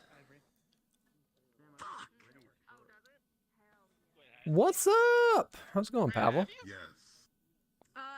Hey, how's it going, man? It's going pretty good. I've just been ranting for the last like 2 hours, hour and a half. I had a rough week last week, and then I'm also kind of annoyed because I really want to. This is an avatar I made for streaming. It has this camera. And I used to have the ability to stream. What the heck? Why is my headset? It's doing a weird thing. It's trying to adjust my lenses. I used to be able to have stream watch what this is seeing, and it was so cool because I could like do all kind like see how it's locked to my face. Like it is locked, right? And it's so nice because it made for a very steady camera view. But then also I can do fun things like move it off center so it's not right in front of me. I could put it further away. I make a follow camera. I could do an orbit camera, so now it just like rotates around me and like views the whole room. And then I even had like a waypoint system where I could place up to 5 different waypoints, and I could just quickly teleport the camera to any of the waypoints. So like for example, there's that pool table over there. I would set up one camera on each corner, and then I would set up one camera above looking down at the whole table. And then when it was my turn, I'd snap the camera to one of the corner pockets that had the best view of whatever shot it was I was trying to make. And then I'd make my shot, right? And then when the other person was playing, I'd bring the camera up and look at the whole table so you could see like an overview of what was going on. But then something happened. I haven't been able to figure out what it is yet, but something happened. And these cameras don't work anymore. So if you put a camera, or you put if you put a camera on your avatar, it just messes up your vision on your VR headset, and it just breaks completely. And I don't know why. And it's VRChat. Like as soon as it happened, I knew because I was working on the system at the time, and all of a sudden it just stopped working. And so I was like, so I went back and looked, and VRChat didn't have an update. Unity didn't have an update. At least not an update that we went to, and it just stopped working one day. And I don't know if it was like VRChat put out a secret update that they didn't, like maybe a server side thing that they didn't tell anyone about. But I don't know, it just stopped working. And I've tried to fix it in a lot of different ways, and it's really irritating because I just can't get it to work. Glad to hear about that. Yeah, that's what I've been ranting about for the last like hour and a half. That stuff. Oh, and anime. I was talking about anime a bunch. That was fun. Oh, nice. Rainguard, you're trying to build a PC. What kind of Is it, PC? someone's birthday, or are you just chilling? Or The person over there with the Japanese characters in their name, that's Ren, or Ran, I think. She's a popular streamer, but she always streams on Saturdays. So I always end up finding myself here, at least for a portion of the night, just hanging out with this group. It's basically just a drinking night. Oh. I gotcha. I don't think it's anyone's birthday. I think they just came here to party. I gotcha. You know, Black Cat? Yep. Yeah, I was one of Black Cat's friends. Oh, okay. Oh, hey, what's up, Kinda Punk? Welcome to the stream. Other than that, how's your night going? Pretty good. Pretty good. That's good. You know when, like, you have one of those nights where you go to do a stream and, like, no one shows up? And it's just kind of like whatever, so you just kind of play a game and you're just talking to yourself? Well, last week and this week, I had a new viewer show up in my stream, and they've been very talkative, and it's made my streams way more enjoyable. Nice. Yeah, sometimes that's all you need. For sure. If I keep talking about it, maybe maybe they'll keep coming. Yeah, that's funny. I got him hooked. Yeah, nice. What are you up to? What have you been? Yeah. Nothing really. I mean, I've just been mostly working and napping. Yeah, I feel sick that. These past couple days, so that sucks. I haven't been able to really do much, but I mean, that sounds like the story of my life. I've been I feel trying you. to stream here and there. Yeah, yep. Yeah. So, yeah, but other than that, not much. I haven't had a chance to play that game you bought me yet. Well, I mean, that's not true. I have had a chance. I'm probably gonna get into it sometime soon, but Pal World came out and everyone was playing Pal World. So I played the crap out of Pal World, but now everyone's getting into this other game. What's it called? Helldivers? Helldivers too. Oh yeah, dude. Everyone's in. So I'm like, do I buy Helldivers? Is that a game it's worth buying? I don't know. I'm worried that it's gonna be just like Pal World, where everyone buys into it and they binge it for like a week and then they're done. You know? I couldn't tell you. I mean, it really depends. Like, I'm trying to read the market on like all the games that are like gonna be like hot off the shelves and stuff like that. But I can never really anticipate it. Like, I didn't think Pal World was gonna explode so largely like it did. No like, kidding, dude. I thought it was gonna be like a cult kind of game or something like that. Like, maybe it would be like pretty popular like in its first 2 weeks or so, and then it would be like, okay, I guess that's it. I mean, to be fair, but no, like it exploded like in a month. I mean, you know, to be fair, yeah, it kind of ran its course, but you know. Yeah, I'm already seeing it kind of dying off, cause I was playing with a group, and they had a server, but their server was running really bad, so I ended up taking over the server and hosting it myself, and it runs way better now that I've done that, cause now it's basically a dedicated server instead of just a rented server. And everyone was playing the crap out of it for like 2 weeks, right? There was always always someone on the server. I was just renting I just have a Pal World server running off of my second computer. I don't know why I pointed over there. Okay, this is fucking hilarious. Because my drunk ass just somehow ended up here. And I have a game server hosting system, and I'm looking for someone that wants a fucking Pal World server and wants it for free for a while to test and make sure my shit works with it. Wait, like you're just wanting to test the computer, or you have a software that manages the server? I have a hardware server sitting in Canada that I'm paying for every month. Oh. Dedicated system. Oh. Yeah, that's what I have. I've been running this shit for like 4 years now.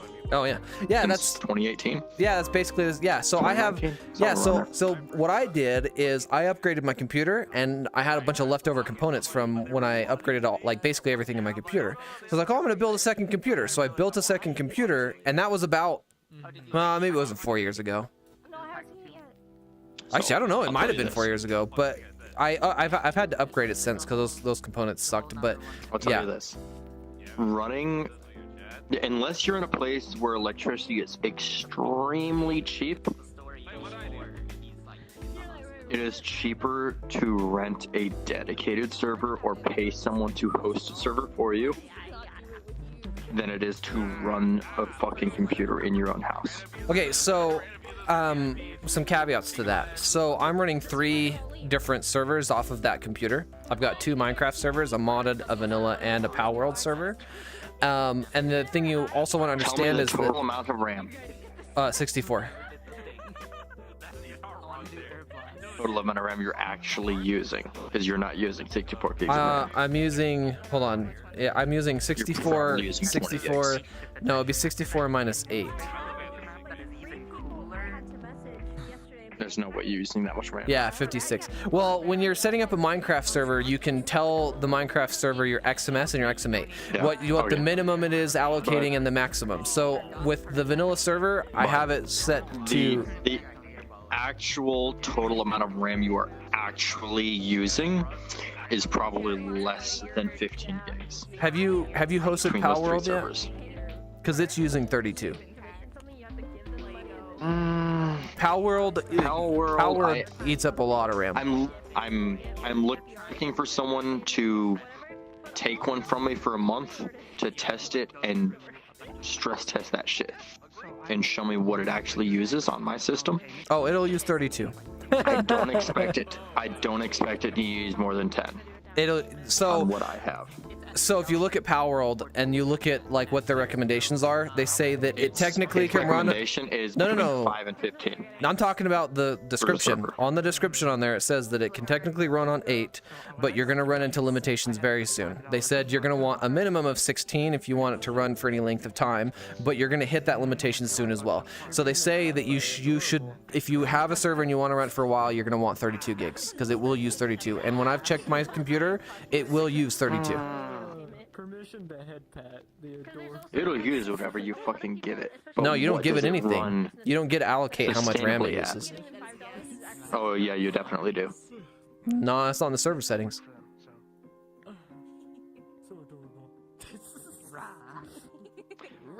My shit, I get to tell what server gets what of my. Oh man, gosh, dude, this guy's kind of annoying to talk to. The chibi avatars.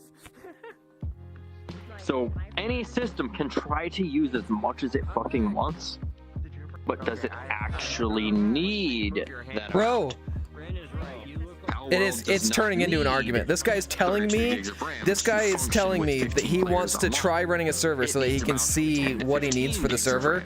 I've been running this Pal World server for a month now. I know what it's using and I'm telling him and he's telling me I'm wrong. He hasn't even run it yet. He has no idea what the hell he's talking about. Yeah, this guy's irritating the crap out of me. I'm legitimately looking for someone that wants a free server for 1 to 2 months to test this shit. And yeah, I eat the fuck out of it. Yeah, because I have enterprise grade hardware. Unfortunately, I can't help you with that because I'm already running a free server. So he's also telling me that it's cheaper to rent a server, dude. My server is $24 a month. I put a power commander on the computer. I know how much power my computer's using. I've been a game server host for when the fuck was 2018? Oh my gosh, dude. 6 years? He's also telling me he's hosting a server, but he's renting a server. Why is this guy arguing with me? Bro, I know what the heck I'm talking about. Like, I don't want to talk to this guy anymore. This guy's irritating me. Yeah. Not drinking pretty heavily, I don't think, but, you know, we'll see. He is drunk. Dude, I can't. Okay, I don't drink. Yeah, fuck it. But I've always been the person that is sort of like Kegan, the sober one at a party.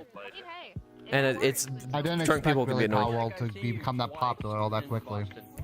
Yeah, no, it definitely exploded. It was pretty funny. So. Hold the fuck up. Yeah, because it seemed like the kind of game where it's just like maybe like a small set of people would be getting into. It's like, okay, yeah, I can see people getting into it because it's like Pokemon with guns and all that. Yeah. But then it's like everybody started playing it, and I think it's because the streamers or VTubers Okay, so probably like shot it up in popularity. After playing it, I will tell you that what probably prompted the initial hype was like, yeah, it's Pokemon with guns. But when you play the game, what's interesting is that they sort of took all the best aspects from a bunch of games. There's a lot of stuff in this game that reminds me of Ark. Like the building system and stuff reminds me of Ark. And the fact that like you can craft and like you build up your sort of like tech level and you get to where you're like making better and better stuff like that, it feels just like Ark, which is not what I expected when I was playing it. But then it's also got like a base management system where it's like, oh, I need to smelt all this stuff. So you have to get a fire type, and then the fire type runs the furnace for you. And I'm like, I wasn't expected. And then you have crafting types, and you'll be like, oh, I need to craft these, and I need to craft these, and I need to craft these, and you put on a bunch of tables, and you have these crafting types, and they'll go boop, boop, boop, and they just start doing it for you. And it's like, what the heck? Like, this is like, yeah, it's interesting. There's, I don't want to say Sims. What's a good game to compare that to? Well, like Satisfactory or something like that. Oh, you're good, Rainguard. Your spelling's fine. I'm not too stressed about that. Like Satisfactory or something?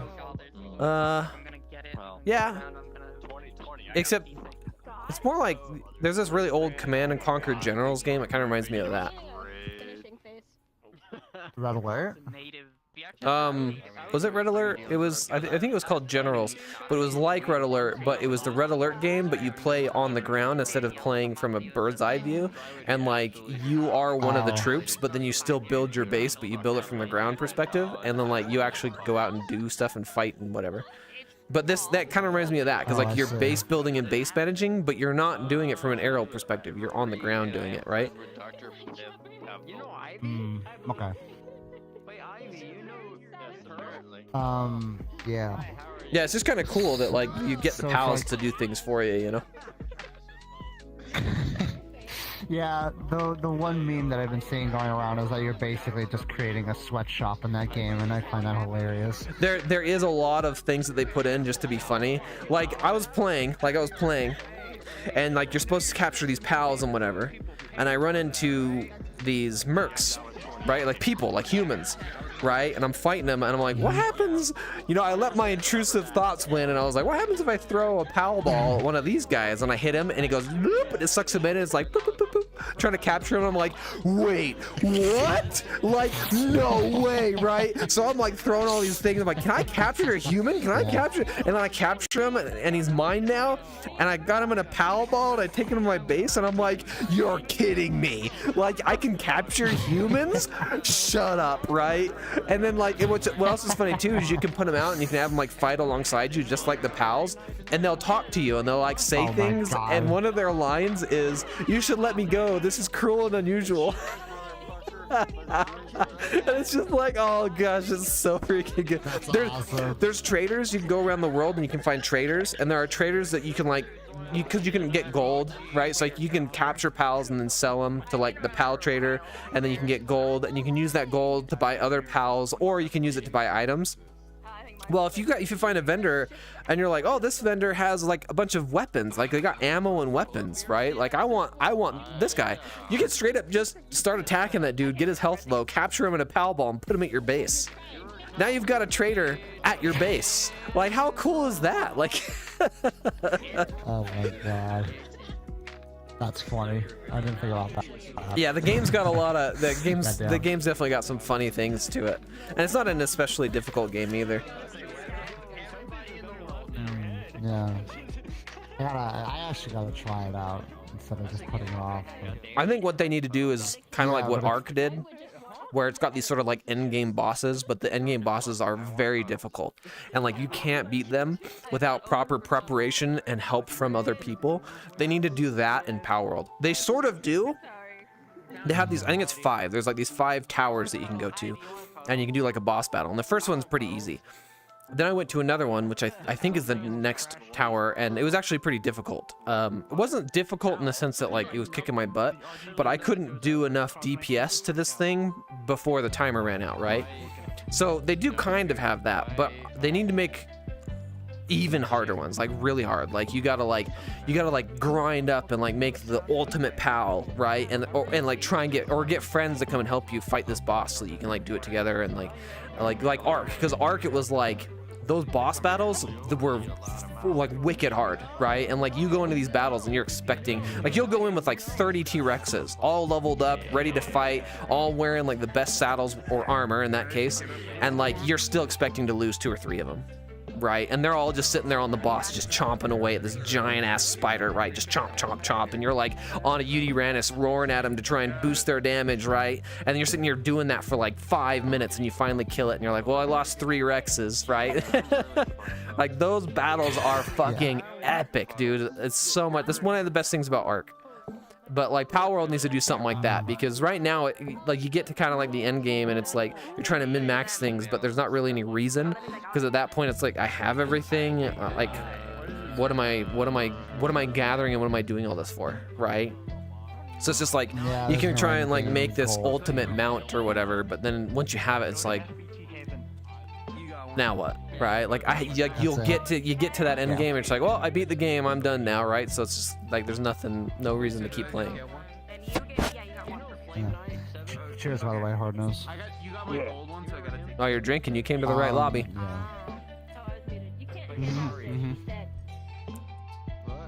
Yeah. But yeah, for Helldivers 2, I didn't think, like, again, I didn't expect it to explode in popularity like it did either.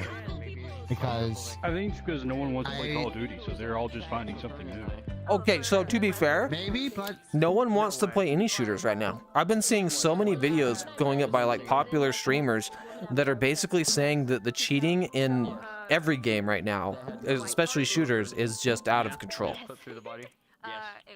Yeah, I can imagine. I mean, COD's suffering from it. I know Tarkov's been suffering from it for a while now, and yeah, it just hasn't gotten any better. Rainbow Six Siege right now is apparently super, super bad. And they also delayed their next season. So basically they have like just an extended period of time of just absolutely loaded with cheaters. Lamau. Helldivers is interesting too, because people said that they need to add PvP to Helldivers, and the devs came out and they're like, no, we will never add PvP to Helldivers.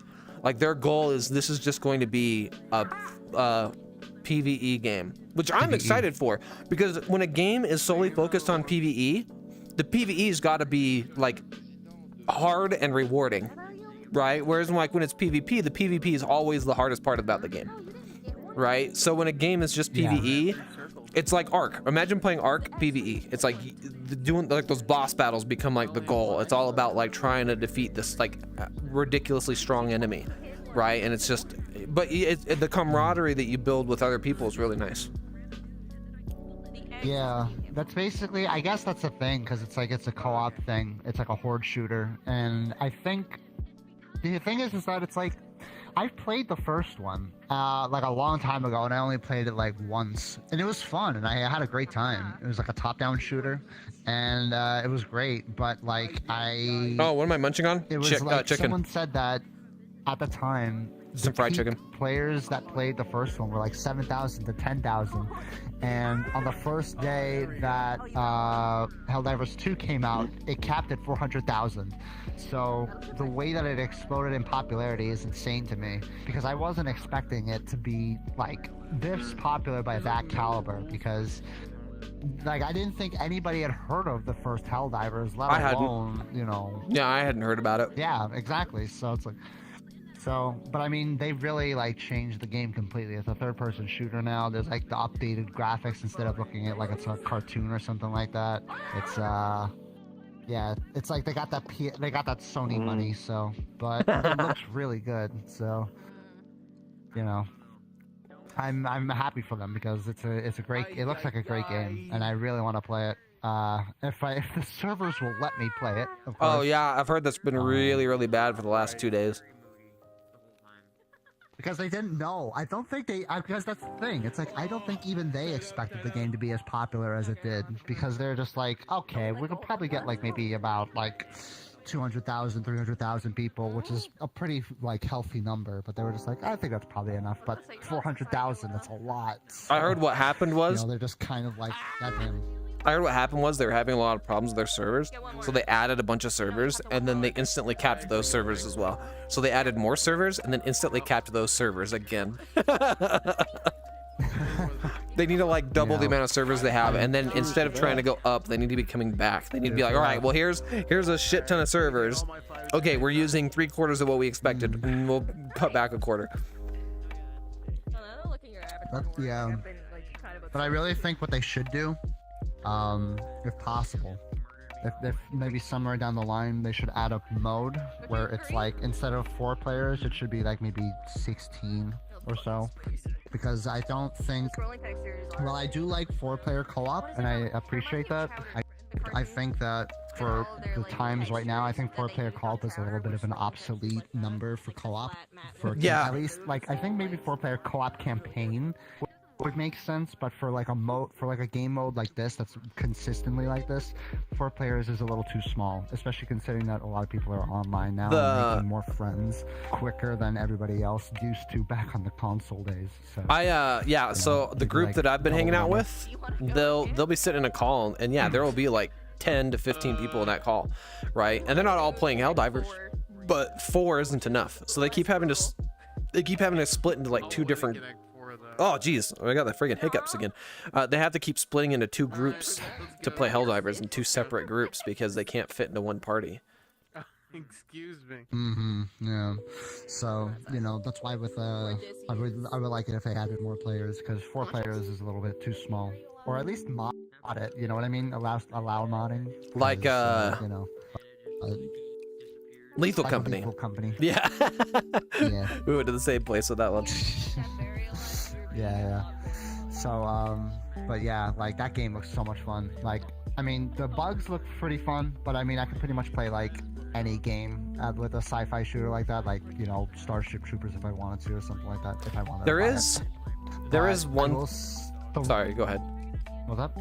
Oh, I was gonna say that there is one thing that I'm worried about though, because apparently it has a leveling system, and sort of like the weapons and gear you get. You'll find better weapons and better gear as you level, right? I'm a little bit worried about that because I've played games that have weapons and gear that are based on your level, and they always seem to annoy the crap out of me, right? For example, The Division. The Division, I really enjoyed it when I first picked it up, right? But I was going through the storyline, I was playing with friends, and we were doing all the PvE stuff, not the PvP stuff yet, right? And there was this one mission I did, and I got this. It was a marksman rifle, and it was kind of like the Mark 18 EBR. I love that gun, by the way. Like video games that always have that gun, that's always like I love that gun, right? And I was like, oh yeah, this is kind of like that gun. It's pretty cool, right? And so I looked it up online, and it was like, oh yeah, this mission can drop that gun, and the sort of stats on the gun can be randomized. So I ended up farming this mission over and over and over again till I could get a good version of the gun that I liked, right? And then I start going in, and me and my friends start doing the PvP stuff, right? We go into the red zone, and we're like trying to get better stuff and better gear. And the next thing I know, my gun's kind of obsolete because we're getting better stuff in the red zone. And then they come out with a DLC, which makes everything obsolete. Now there's like new stuff, and the level cap was raised. And I'm like, but my gun, like, it's like, I want to use this gun. I don't want to use this new shit. I want my gun, right? It's like, So I'm a little worried about that with Helldivers 2. I'm worried that I'm gonna like get like some awesome gear that I'm like, oh sweet, I look like a badass, and then it's like, oh well, that badass armor is obsolete now. I gotta wear this other stuff that I don't really care about because it's got better stats. Yeah, I'm not sure how it works exactly, but I don't think it might be like that because I think I'm sitting in the corner of the room waiting. Like a looter shooter, because that's based on like PvP exactly. So you know what I mean? So it's like the stats have to be randomized and stuff like that, and the kind of guns that you get and stuff like that have to be better because it's like, oh, it's a different tier like this. But for something like a PvE, I don't know if it's specifically like getting better weapons, more as different weapons, you know what I mean? Where it's like, okay, here's here's like a submachine gun that can do a 3 fire burst rather than a full burst, you know what I mean? Or this auto rifle is like single shot, but it's like does a lot of damage. Or there's one that's like a full auto or something. Here's a question, and you can unlock it. Here's probably the main thing I'm actually worried about, because I kind of want a shooter to play right now. I usually have some kind of shooter that I'm into playing, but lately I haven't had one because I've just been too paranoid about cheaters. But in Helldivers, I'm worried it's going to be like Pal World, where you get to the end game and then there's not really a reason to play anymore, right? And so where this has a leveling system, so I can see trying to get to that higher level, right? And then once you get there, you kind of like, you get to where you have like the top tier weapons and the top tier gear, right? And at that point, it's just like, oh, you're just getting other top tier weapons and top tier gear, right? So it's all just about like, what do you like at that level? At that point, it's like, oh, you know, you're just dealing with that. But my question is there enough replayability that you can keep playing once you hit that point? Or when you hit that point, is it game over? You hit that and it's like, oh, you've beat the game already. There's, you know, not really anything left to do. You know, you see what I'm saying? So I want to know, I want to know what the end game is like. Do you get there and you're there and there's not much left to do, and so you're just like, oh, I beat the game, so I'm not sure. Because what are you talking about, Raingard? I mean, at least for something like this, I think I know that they are going to be updating the game, I think, pretty often, it seems, because they do it in a really cool way where it's like, at least on social media, they post it like as a news, like a breaking news reel or something like that, where it's just like, breaking news, in this sector of the galaxy, the automatons have started an invasion and are trying to take over. Because the way that Helldivers works is that there are sections of the galaxy where the war effort is being done, and it'll be like, oh, okay, so like PlanetSide. Percentage of, yeah, kind of like PlanetSide, yeah, I think so. Because PlanetSide, yeah, PlanetSide, you got tons of people fighting. Oh, actually, probably a better example might be Elite Dangerous. Because in Elite Dangerous, like, there's like the global war that's happening, and people can go and they can do like these missions and they can fight in areas. And it's like you can fight off a wave of enemies in an area, and just because you beat them doesn't mean you win that system, right? There's like a progress bar, and the more people who are consistently winning at an area, eventually that progress bar will, you know, like hit 100% or 0% or whatever it is, and then the sort of like global map will change. So I think, yeah, now that you're talking about this, I think that's kind of how Helldivers works, where it's like the events that are happening aren't happening on like on an event or on an instance level. It's happening on sort of a global level. So it's like you keep fighting in an area to try and win an area, and then you'll eventually win after you've done enough instances and other players have done the same thing, and now you progress to the next area. Actually, if that's true, that could be wicked fun. That could be like you get to the top level and you still have reasons to play because you're trying to progress the battlefield. Yeah, that's basically how it works. I mean, it's like you kind of go to like different parts of like the planets and battlefields and stuff like that, or you go to different parts of like the planets in that system, because it's like there's two sections. There's the bug section and then there's the automaton section. So when you go to the bugs, so let's say you go to the bug section and it'll be like, oh yeah, it's like 75% liberated, which basically means 75% of the terminids or the bugs are fucking gone.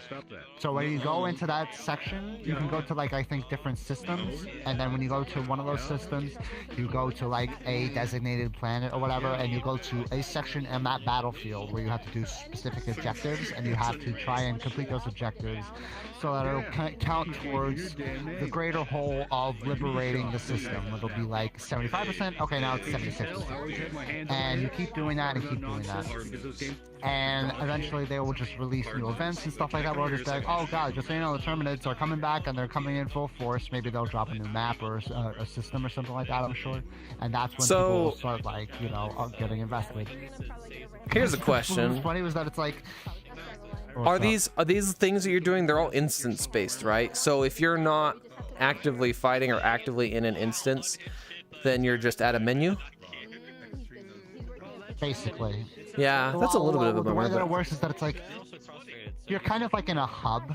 You're like in a hub world, like you're on like your ship or whatever, and you kind of get a map to see like what the war effort is like, and you get to choose your destination or where you want to go or something like that. So I kind of want to play it now. I mean, it to actually be sounds fair, fun. I haven't played the game, so I don't know, but Yeah, it's a lot. It looks like a lot of fun. So I've watched people play it, so it looks good. But I'd like to see what's so something funny like is that this, it's like- but Foxhole. Have you played Foxhole? Basically, I've seen PlanetSide. it, but I Basically, I haven't just played want it. another version of PlanetSide. PlanetSide's pretty fun. I like it, but it's very pay to win, which is kind of what turned me off of it. Damn, I gotta buy that. Imagine doing like Yeah. make my own extreme. I hope that Helldivers doesn't get to that point because there is a way. There are microtransactions in that game, and if you wanted to progress, you could buy it. But it seems like the game's actually balanced enough where you can actually just play the game and progress normally as long as you keep doing missions and stuff like that. I think that's Oh, is it a fine. battle pass? That's what I've heard. I don't know if that's true. I think they have a there's battle pass. Yeah. I think. Yeah.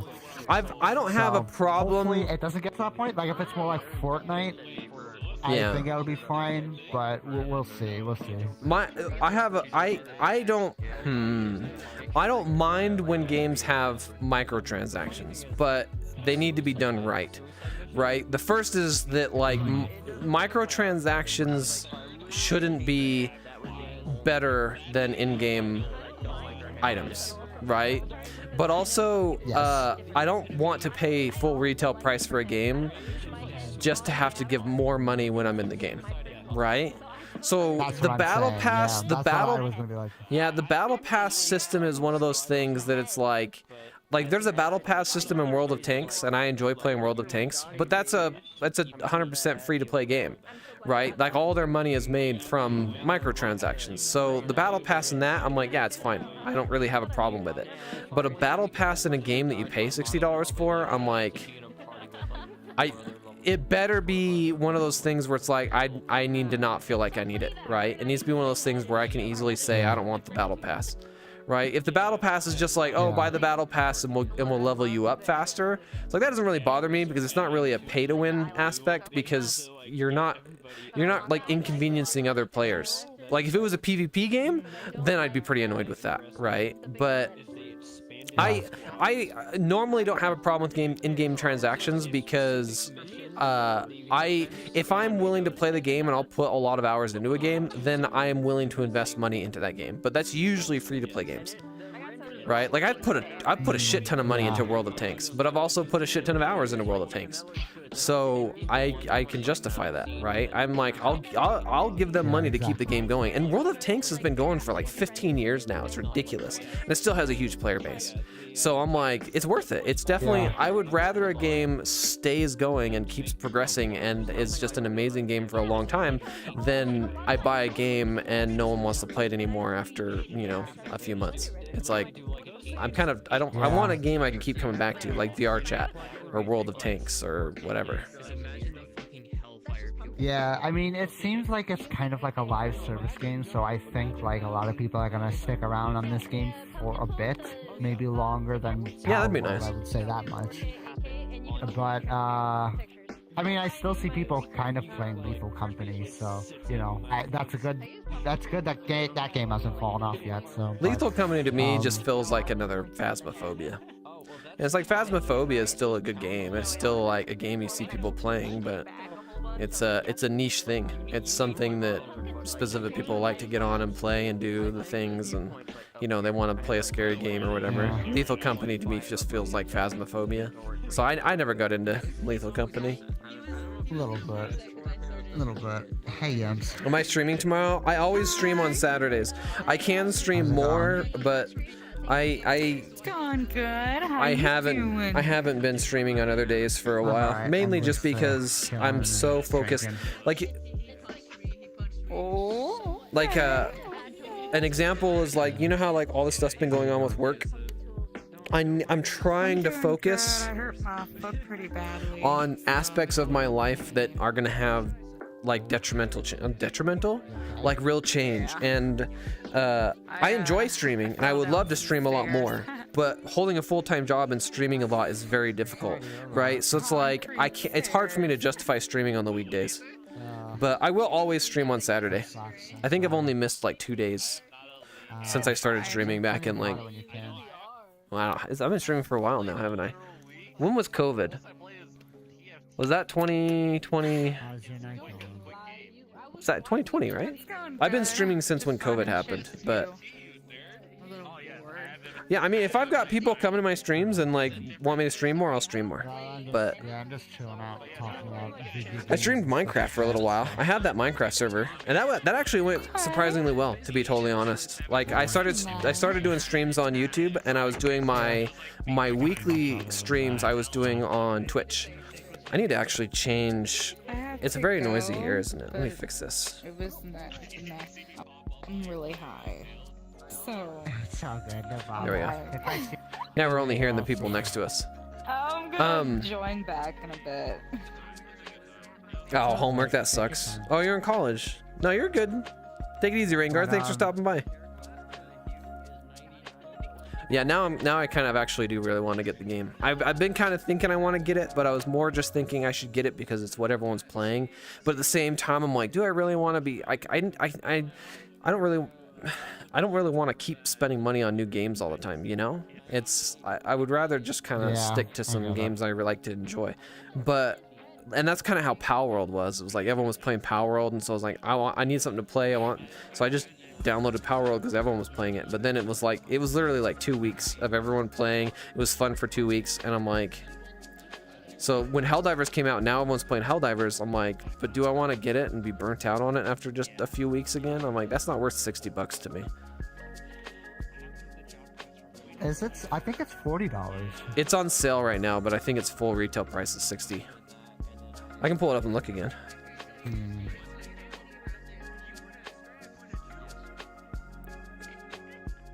Yeah, it's coming up $40 for me. Oh, nice, Rainguard. I'd like to talk to you about computers. I know a lot about computers. I can help you. Additional I forgot we were going to talk about that. Like the Super Citizen Edition, that's like $60. Oh, you have it open right now?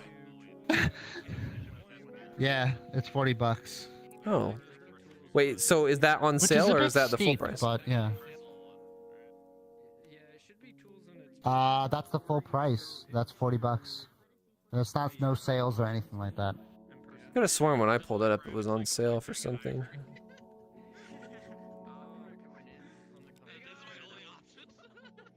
Oh, you're right, $40.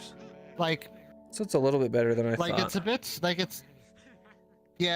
a bit of a steep asking price, but yeah, I think it's much more manageable than a $60 game with microtransactions and stuff like that, at least. What universe is Helldivers based in? Ooh. It's not based in the Warhammer universe, is it?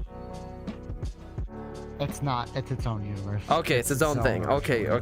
But it's like a mix of Starship and like a funnier version of Warhammer in some ways. So I think it's more like Starship Troopers, if anything. At least the movie. So what's the $60 version? It comes with some DLC. How is it? It just came out. It already has DLC.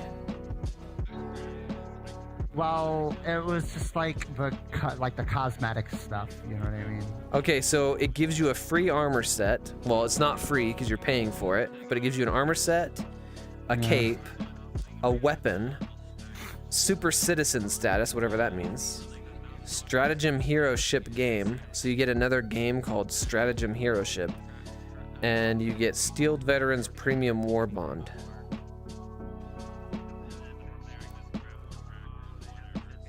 I'm assuming that's something for the battle passes, maybe.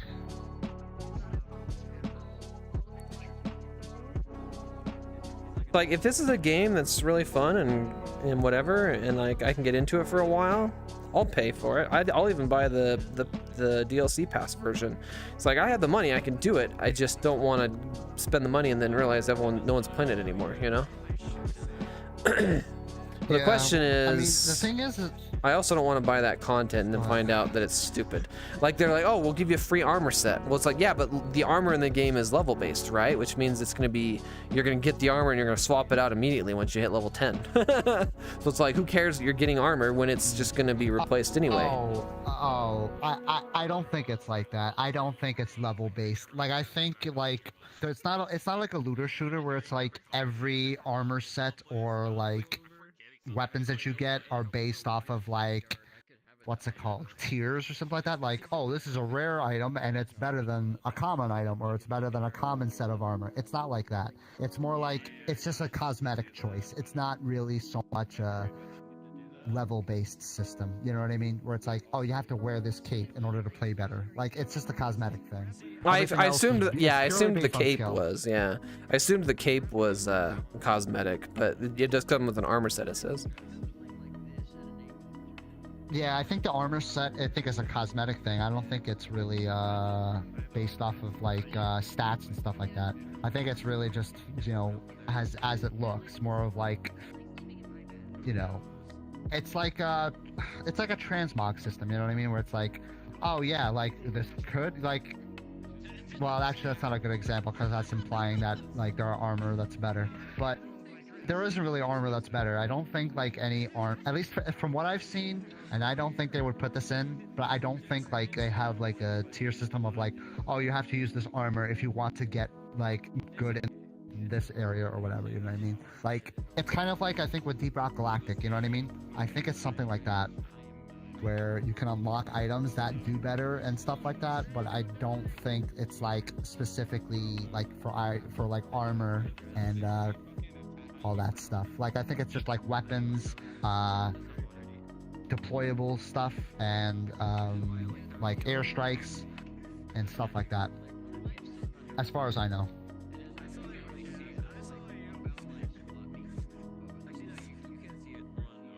I'm looking at the reviews for this right now. I'm trying to figure out if that DLC is worth it. It has mixed reviews, but I'm not seeing reviews that are helpful. They're not explaining like what the stuff they give you for this is even worth. Like, this is like saying, instead of, I bought this instead of the Modern Warfare 3 Battle Pass, and I have no regrets. I am doing my part. What's that have? Like, that's not explaining that. What?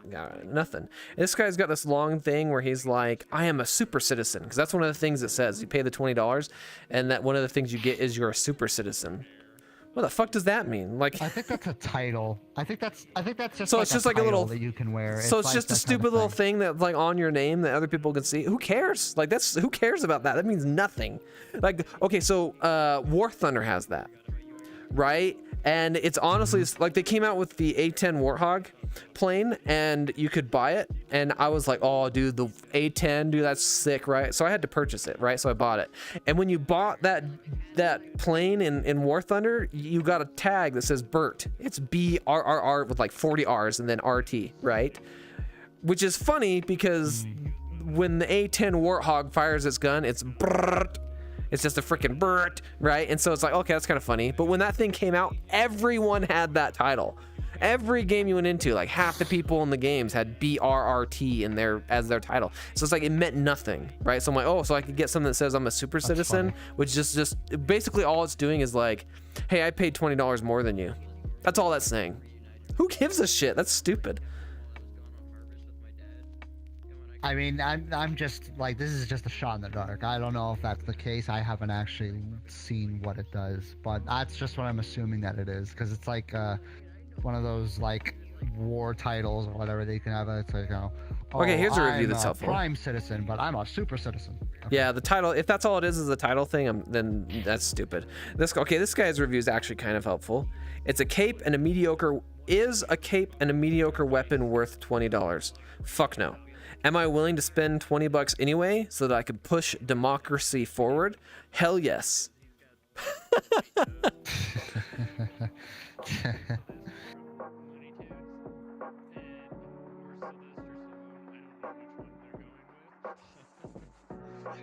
Now, this person said that the stuff that you get isn't worth $20, but he was still willing to spend it because he enjoys the game and it's worth giving the money to the developers. That's what I feel too. That's how I feel. Like, if I like the game, and if I like the developers, then I want to support them, you know? Okay, here we go. Especially... Oh. I got a post here. So this person said it's not recommended, but he actually breaks it down, which is exactly what I was looking for. Okay, since nobody, including me, understands what this sells, it's an armor set, and then with each one of these you put a little, you know, a dash or whatever, but armor set, very shiny and gaudy to the point I ironically like it. Crappy SMG, one-handed and useful that way because when you carry briefcases or stuff, you have a real gun and not just a sidearm. Not effective compared to any other primary, but I liked this thing in Helldivers 1 anyway.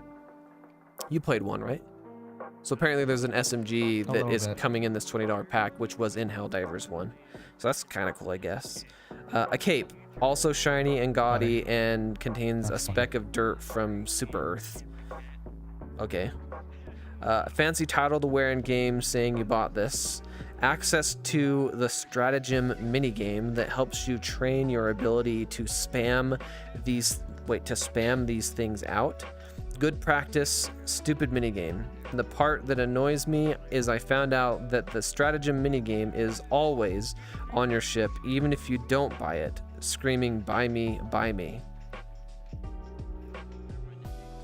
So if you don't buy the extra $20 DLC on your ship, there's going to be some kind of arcade game, but if you approach it, it's just going to say "buy me," and it's going to say "buy me" all the time. It's just going to be an annoying thing that's on your ship that you don't have access to unless you buy this $20 pack.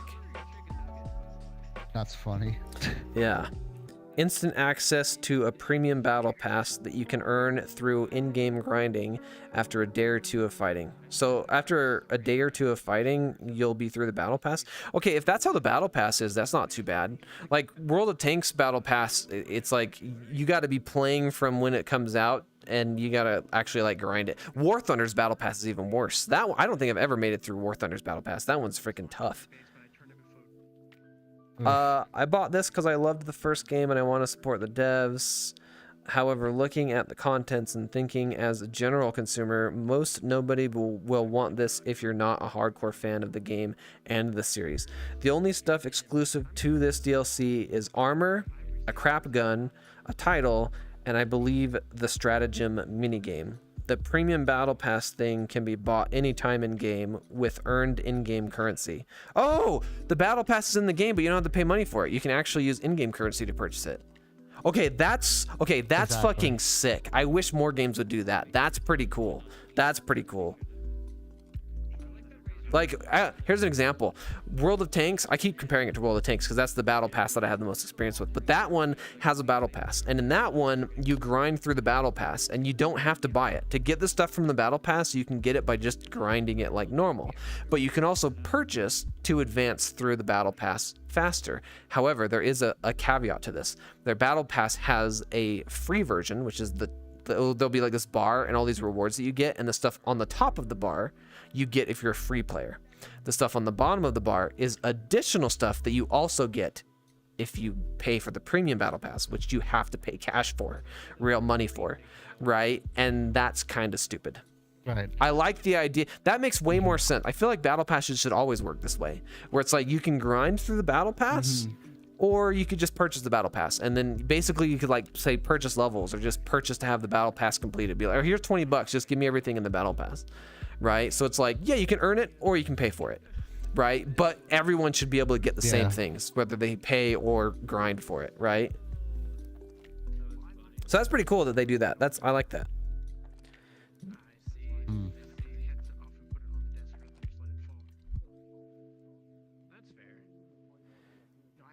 If you're a fan, buy it. If you're just wanting to try a cool looking game, don't buy. Interesting. The funny part about this too is he talks about this battle or about this DLC like he enjoys it, likes it, and it's worth buying. But then his review is a downward air. It's a thumbs down. That's interesting.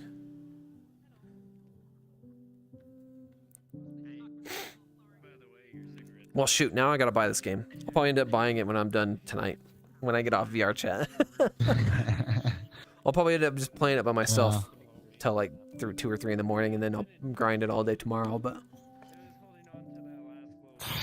Yeah, I want to try. Hopefully I can actually play it tomorrow, because I tried playing it last night and I didn't get through the servers because you already have it. Too long, so yeah, I already have it. Oh, interesting. Do you have people to play with? Because chances are that I won't have people to play with. I have a group and a bunch of them are playing it, but they kind of already have their people that they're playing with, so I don't know that I would be able to play with them. I mean, I'm sure I can like find people to play with if I wanted to, but if you want them to play with me, you're more than welcome to. Yeah, if you're playing, if we can get through the servers. I have no idea what's going on. My brother told me to get it because he has it and he seems to be enjoying it. I played some not Arma, DayZ for the last couple days. I've been playing a little bit of DayZ just because like I enjoyed that game back in the day, but then they kind of fudged it up hardcore. I've only done like 2 reviews on Steam, and that was one of them. And I'm pretty sure I gave it a bad review because I was just like, the game's implementing all this crappy stuff and it's just not progressing. And then, but I thought I'd go back and play it a little bit, and I don't know. It's kind of boring when you're playing by yourself, to be honest. Yeah, I gotcha. But yeah, it seems like a lot of fun because apparently there's there was this one section in the game where like you get to fight the bugs and the automatons, which are like the robots. So everyone's just like when you're fighting the bugs, it's basically like Starship Troopers. It's pretty easy to get through. You know, it's not that bad. But then when you go to the robot side, everybody's just like, it's a legit war zone because it's like they're shooting back at you and they're like sending in so many tough enemies and stuff like that. Everybody describes it as Robot Vietnam, and that is like the funniest term I have heard in a long time. So I really want to play that, but everyone is just like, it's like the games aren't exactly easy, like especially if you want to try it on the harder difficulty. It's like the game's pretty hard, especially if you're doing it solo. So, you know, I definitely. Oh, you can change the difficulty? I want to try it out. Yeah. Well, you're playing with others. How does changing does it change it for all of you? I think because there's like certain sectors that have a different. Oh, you just choose to. Oh, you choose to fight in the harder sectors. Okay, that makes sense then. Okay, that makes a lot of sense. So, basically, if I was, let's say you've been playing this since it came out, and you're like, I don't know, level 40, and then I'm like, oh, I want to get this game and come play with you. I could still come play with you. We would just have to fight in some lower, easier sections until I can level up a little bit. Probably meaning that you would dominate those sectors, and I would be like, carry me. Well, I mean, you know, just because the sections are easier doesn't mean like the enemies don't hit hard. Like, I think it just means like they're probably a little bit more lenient with how many enemies they throw at you. I think probably, but like the enemies are still tough, and like I don't know if like they balanced it to make them harder to. This is legit. This is legit giving me like Planet Side vibes, dude. I want to play this now.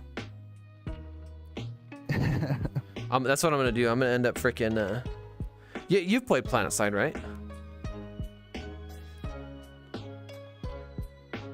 I've seen gameplay bits of it, but I've never actually played it. Oh, Planet Side's pretty fun because it's like you have a map, and in this one, instead of it being like you have to keep fighting in an area to like it's territory control, and you're actually trying to push territory. But when you take areas, like it's actually like it's one big server, and so like they have these things called dome fights where like you'll be pushing like your sort of line to try and take some of the enemy territory.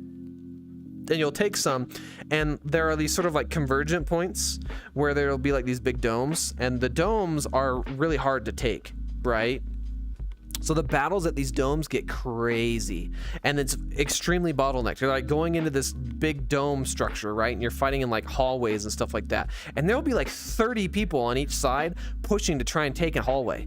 And so it's just all these people just like peeking and just and it's just rounds flying both ways on this freaking hallway, and it's just freaking crazy, right? And it's just push and push and push, and everyone's like push, and you're just feeding bodies to the enemy, and the enemy's doing the exact same thing. They're just feeding bodies at your team, right? And then eventually someone will get through, and then like, oh, we took the hallway, right? And so everyone's like flooding it, right? And it's crazy.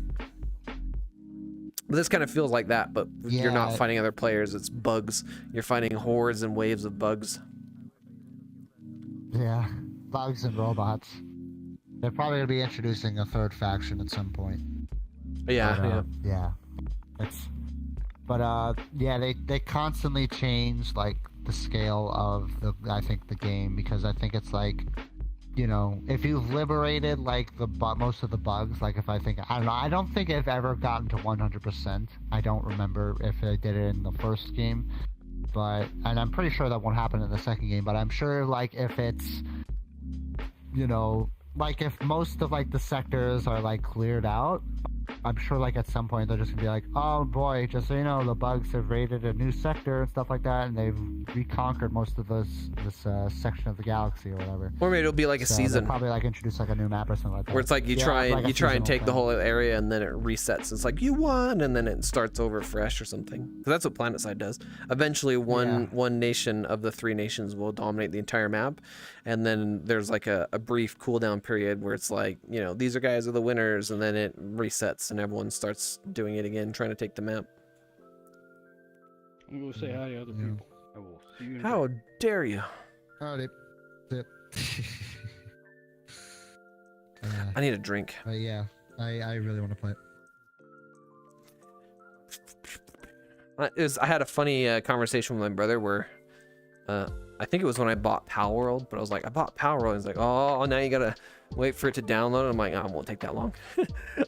I have decently fast internet now, and my computer is running on NVMe SSDs and all this other stuff. And so like when I downloaded Pal World, it took minutes.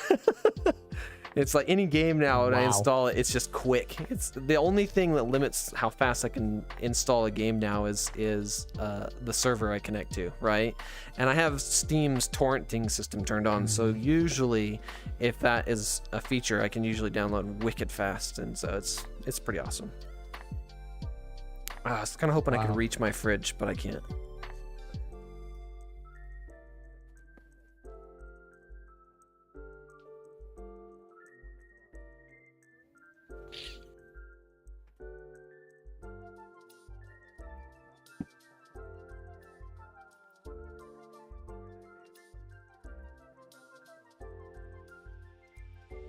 Oh.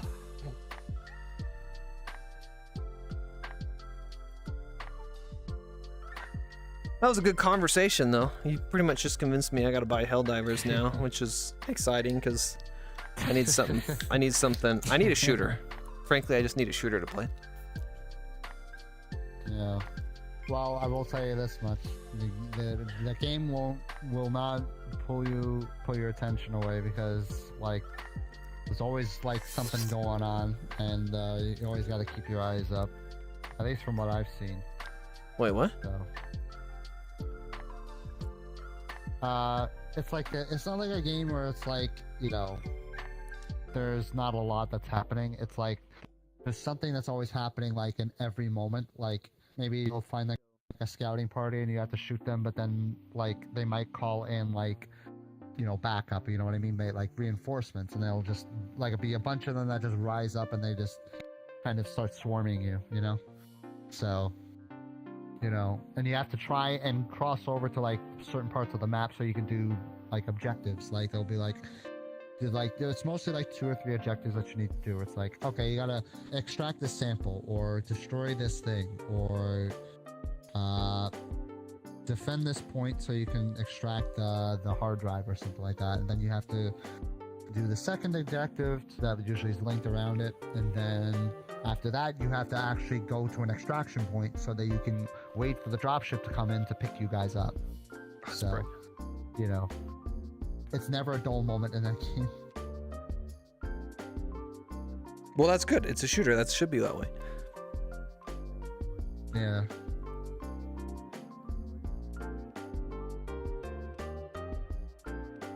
But I'm glad you can play the game. Well, and that's the entire reason why I've been looking for a shooter, is because it's fun to play something like Minecraft and a crafting game and a creative game, or like a casual chill game. But if that's like the only type of game you're playing, it's nice to get into something, you know, with some heat and action, and, you know, That's why I've been looking for a shooter to play, and that's why I was kind of thinking Helldivers. Yeah. I just hope that I mean it seems like they're very successful, and it's a good thing that like Sony was the one that made it, because I think they're gonna try and push this game real hard now that it's been so successful for them. Because God knows Sony has not been successful recently. So, you know, I think they're gonna be trying to push this one live service game that happened to strike gold. They're gonna be pushing it hard. I'm curious, what different types of weapons are there? Oh, okay, so there are grenades, shotguns, pistols. Oh, there's a marksman rifle. Energy-based weapon, assault rifles, marksman rifles. Oh, I said that already. I'm usually the type of person that goes for marksman rifles. Assault rifles, grenades. An explosive one.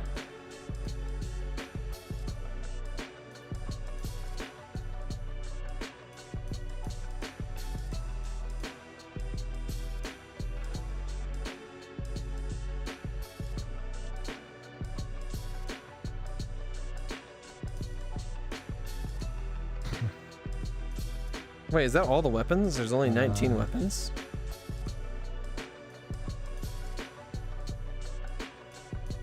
I don't know. They might be. I'm not sure.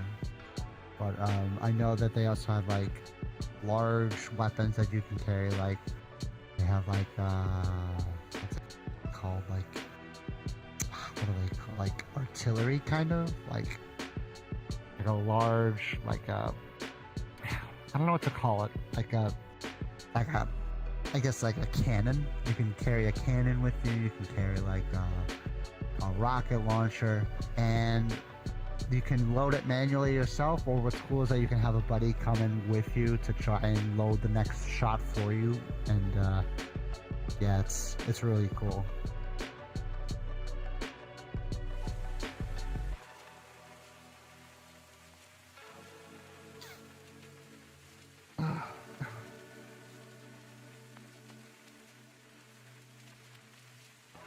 Oh, okay, there's a sniper rifle.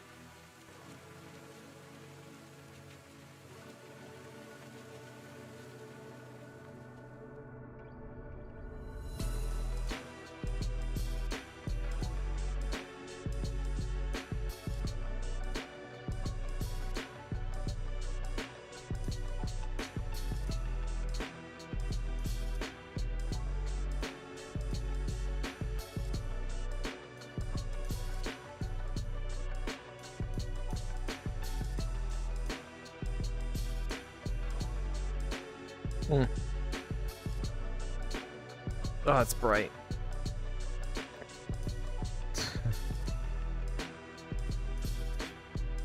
Ooh.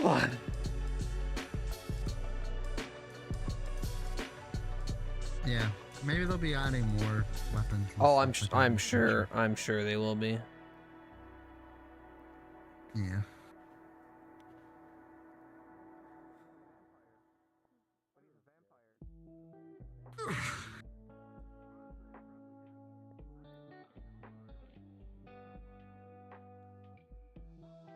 I am gonna go see another friend of mine, so I might be back, but in case I don't see you, I hope you have a good night. Yeah, you too. Maybe I'll see you on Helldivers. Yeah. Oh yeah, yeah. Take it Just easy. message me if you ever want to play. So. Yeah, we'll do. Yeah. Probably download it tonight.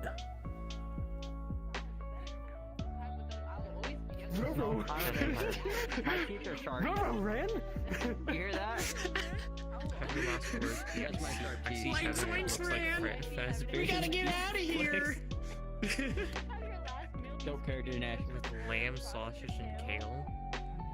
That last one actually doesn't sound bad. What is scorpion chip? Fazbear Pizzeria. Chips Oh, made of I don't know. Chips made of scorpions. I don't know. What the fuck? Who comes up with that? Freddy Fazbear one would be Sausage funny. and kale, so I assume that the scorpion means it's a scorpion. The lawnmower. What? You wanna see my spatula, baby girl? The lawnmower sounds kind of hard though. Your mom. And they're gone. Only refer to yourself in the third person. Always forget some people's names. Damn, Bass. Damn. I literally always do the second one anyways, so nothing's new. I have an excuse. I have TBI. Yo, how's it going? I have a medical excuse for. How do I say your username? You know, that's fair.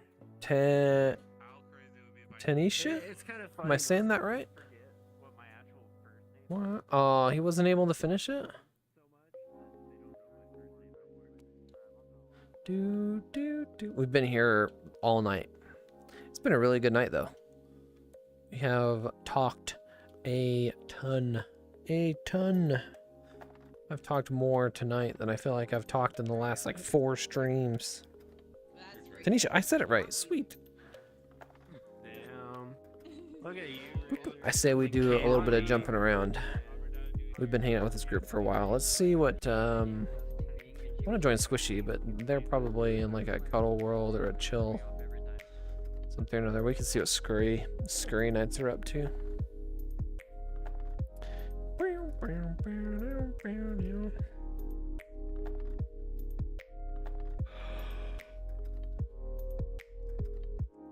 Wah.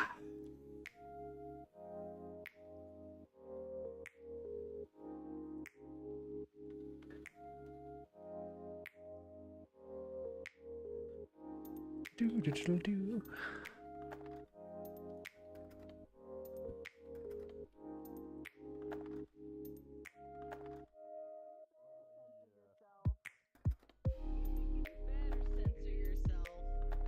me copy that avatar. I like it. It shoots a rainbow. It's shooting staples. Oh, staples. Are they staples? Yeah, they're staples. Yeah, they look like.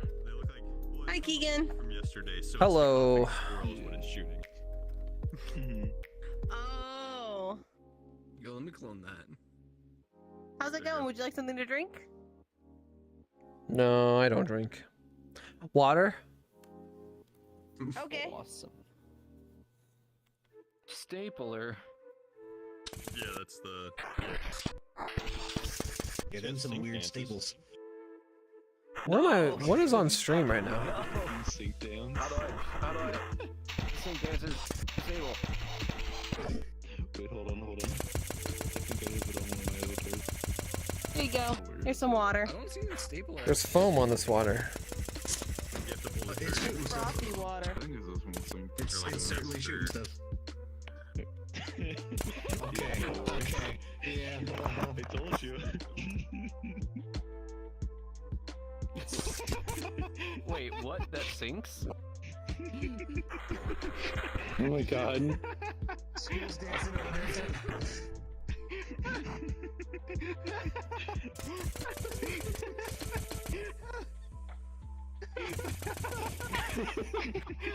That's so funny. I'm confused what's happening. Oh, they have sync dances, so. Oh wait, hold up.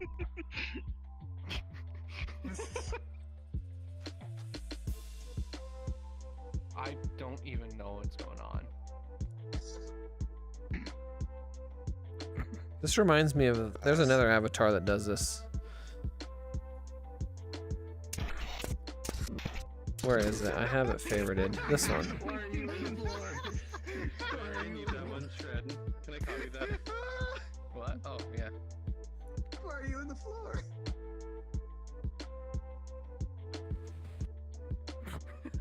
Hi, welcome back, Ruby. Holy shit. Kegan Small. This thing was like $2 Am I? too. It's worth every sub. Where'd they go? Oh. Oh. They're upside down.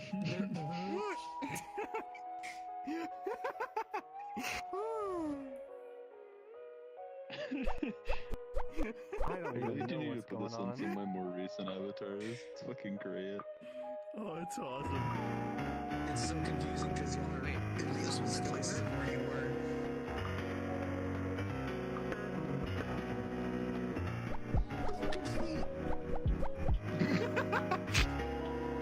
Well, we gotta bust this one out. It reminds me of the Left 4 Dead 2 coach like animations.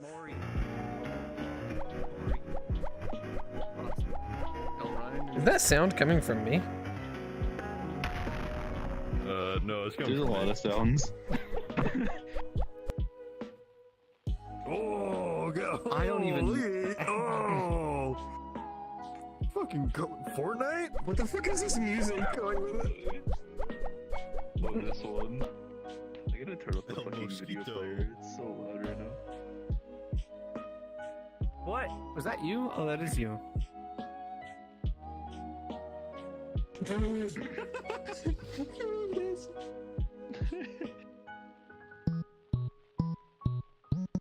Oh my god, he's hitting the woody. Oh, what are we hitting the woody for wheel? He's hitting the woody. What are we hitting the woody? What are we?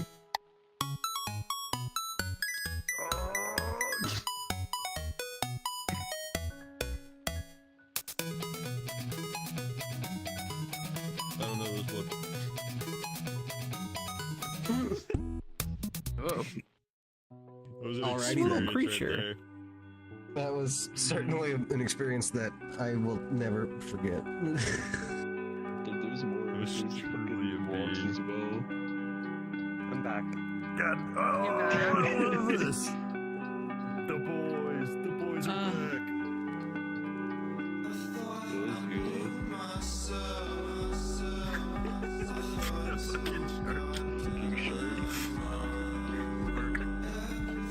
I hear your sad song. Arc. You know what? You know what I have to say to all of you guys? Mark. I actually have this song installed. It's a fucking banger. What is it? I just to find the actual name, but it's one of Tatsuro's songs. I could find it in my playlist. You know what I have to say about that?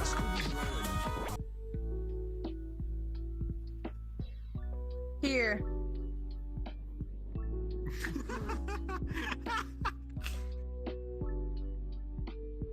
You can have some cum.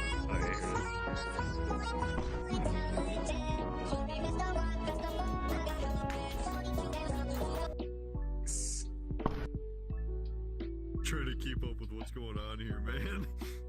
I don't even know. I'm going back. I don't even know. I don't even know, dog. There you go. I sent it to Have you seen this avatar before? Yeah. I say you should. Have you seen what other things it can do? You should copy it. I don't copy it because everybody has it. Virtual insanity. Oh no, I mean like because I don't know if you knew this. They can interact with each other. Yep, you can throw people and you can kick people and you can do all sorts of things in that avatar. Oh yes. I was all excited about it. I know. I know. Yeah, short changes in that avatar and they fight each other. Oh god. No, because it shakes everything. It shakes everyone's screen. Yeah, the explosion thing is definitely getting to me.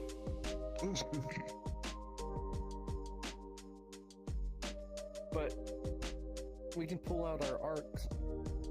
I gotta get the arc out. I mean, Oh my gosh, they got fish. make them kiss, make them kiss. You have avatar sounds up. No, I have them completely off at this moment because No, there was turn too them up. much. Turn them on. Oh, your VR broke? What VR did you have? So, Hopefully like, it wasn't the Index, but that's an expensive repair or expensive replacement. Shut the fuck up, it does! Doesn't it, mate? I mean, come on. It does. That's funny. Slash G. Wait, Pixel Voice. Hey, No, I Ryan, sound yeah, like a a little effect. disgruntled New No, Zealander. it's just a little effect underneath your actual voice. Yeah. Interesting. Yeah. Yeah. On God. Yeah. Lindbergh. Boy.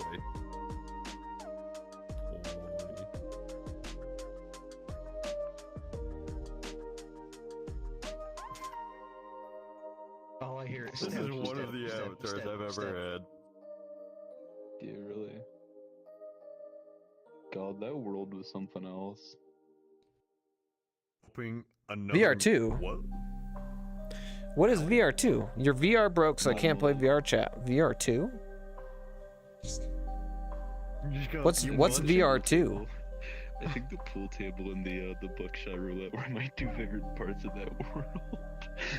Oh my god. Buckshot roulette hurts so bad. That and the pool table were fucking hilarious, dude. Oh my god, that world. I like the insane cat room. favored The it. insane cat room did things for me. Yeah. Did As things much for as you. much as Uh-oh. that world gave my brain a headache, I still favored it. I love the That world was coughing pretty squirrel. I really love the Honestly, yeah, coughing I like squirrel. My favorite was the skeleton. It just I'm doing it right now. Spanish till you walked up to it. Favorite The rock that shop. Wait, what is relaxing doors? Oh. Oh, it's just a small. Wait, why is it 240 megabytes? Never mind. Yeah, I bet it's real relaxing. I'm sure it's very relaxing in there. So relaxed. It's made by I think I've been to Kunk's their feet. sweatshop avatar world. The fucking Kevin's avatar sweatshop. I think I've been there. It's made by Kunk's feet. Oh, okay, so I did this here. I want to say I've been to this one. And I'm pretty sure they had a Final Fantasy song if it's the world I'm thinking it is. And I just thought it was really funny. This is how you decide if you like World or not. Does it have Final Fantasy in it? For me, it does have a mirror. Huh? You dwelling? Every world Oh, yeah. has a mirror. It comes free with your VR chat. I don't have a mirror. It's in your menu. Yeah, but you want to share the mirror with everyone else, so. Why? Yes. It's a mirror. Mirrors promote conversation. When you're hanging out with your friends, just looking at yourselves. Ooh, mirrors. I promote conversation, homie. That's what I do.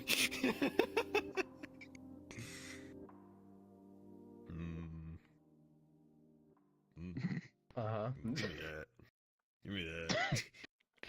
Give me that thing. Mario Dummy is now following. No! We got a follower. Mario Dummy, thanks for the follow. Ooh, that thing, dangin'. Ooh. Just the excitement. Ooh! It activates his brain. Coughing City. That one was ridiculous. Let's be The real. door stopper spring. Nice cock. Holy, I Did didn't the, know that thing stretched like that. Did the group get split in two? Yeah. I've been impaled. I noticed that when I looked at grouped instances that you guys had like 4 instances open and 2 of them had people in them. Oh. Good job, Mario. Good job, too. People went AFK in Bomber IO, but the other worlds, VR chat won't close for a little bit. I don't want that. All right. I'm gonna line up drinks on the counter. Hey, hear me out. I'm lining up drinks on the counter. It is roulette. All right. I don't know which is which. Don't take them just yet, okay? Let me line them up. And then you can all have one. You can pick whatever one you want. So there's only one of them? Right, grab Or 'em. is it... One of them is so spiked Just grab one. you're going to go in the back alley. Oh, I hope it was me. Oh, that one's alright. Did you just swap with me again? Fucking leave all. Uh-oh. Oh. Mine was okay. This one's alright. I think I'm it's already okay. almost back to normal. Uh-oh. Goodbye. Goodbye. Here, if you want it. If not, you can go.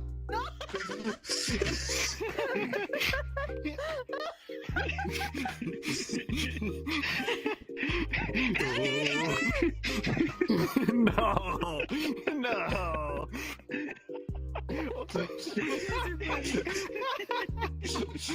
Hey, I'm sober. You guys are funny. I don't know how you How you got doing? I into feel the back great. How alley you yet. That thing doing? had 12 in there. I mean, I feel pretty good. Wait, where did Maury go? No, Maury was it. Uh-oh. Oh, wait. Damn. Hold up. Wait a minute. Something ain't right. Hold up. Wait a minute. I just ate a grilled cheese. Nice. I was eating. Now I might get on VRC and chill. That's what I'm talking about, Mario. For me. VRChat is the chill spot. No, it's a notification I got from Scoo. Buy it for me. It's the only one I can't kill. Buy I bought what? a bunch of stuff for other people today. I can't. You're fine. Are y'all? I've been talking about it. Helldivers. Oh. Helldivers. You bought 2 people Helldivers? Dude, that's like $80. Yeah. I'm probably gonna buy Helldivers after VRChat tonight. I was just talking about it for the last like 2 hours with some friends. I've been talking about it for like the last fucking month. It feels like. I was on with Rudgun earlier, and apparently, like the all-time peak was like 30 minutes before when we checked. Yeah, I'm you a playing picture tonight of Gun. afterward. Oh yeah, I saw that.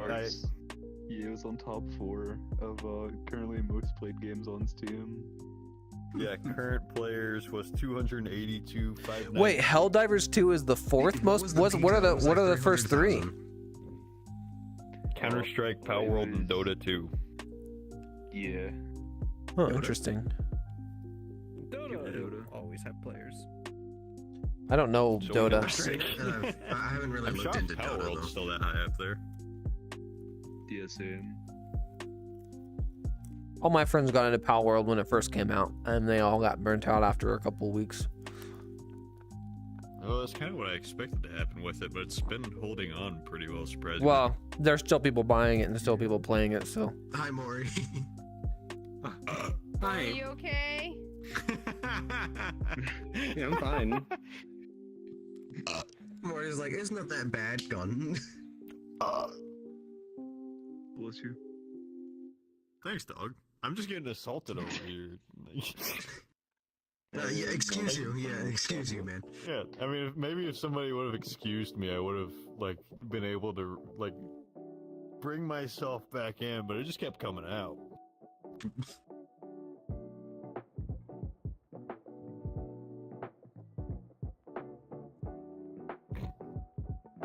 Beach volleyball. You know it would be really funny, Skook? So, are we watching this now? What's up? You do another Russian roulette, but this time every single one of them is bad. Just watch the whole lobby disappear. Just whoever, just Only one of them's okay. only one person's fine. Do you guys want me I'd to be make the a one to whole pull the Strong okay Draft to see one. who survives the Lone longest? survivor. Lone please, survivor. It's so funny. One person has a It's a 1. battle the rest royale. have 10s. Don't count me in it. I don't drink. On the rocks. And blended. It's not a roulette, it's battle royale. That's battle royale. Yeah, exactly. And then what's 6? I'm making some glass. How do you like it? How do you like it, Redgun? How do you like in Super Spike V-Ball? I feel like I've played this before. Yo, honestly, And then we're gonna play Super Spike and Drink. I honestly feel like I've played this before. No idea, same. It's like scratching something in my brain. That sounds like a condition. It's called autism. Autism is when you feel scratching in your brain, huh? It makes my brain feel staticky sometimes. Shred. I'm gonna reload into the world real quick. Reload into the world real quick. You might have to make me a bartender again. The instant zone. Oh yeah, it won't be the. Okay. But you'll be a bartender still.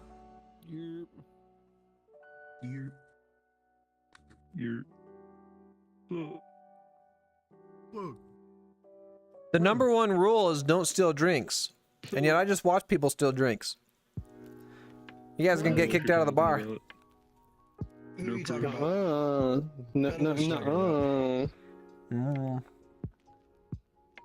No proof. Don't worry about what I put in that drink. Just a little Redgun. Jesus Christ. That reminds me of someone.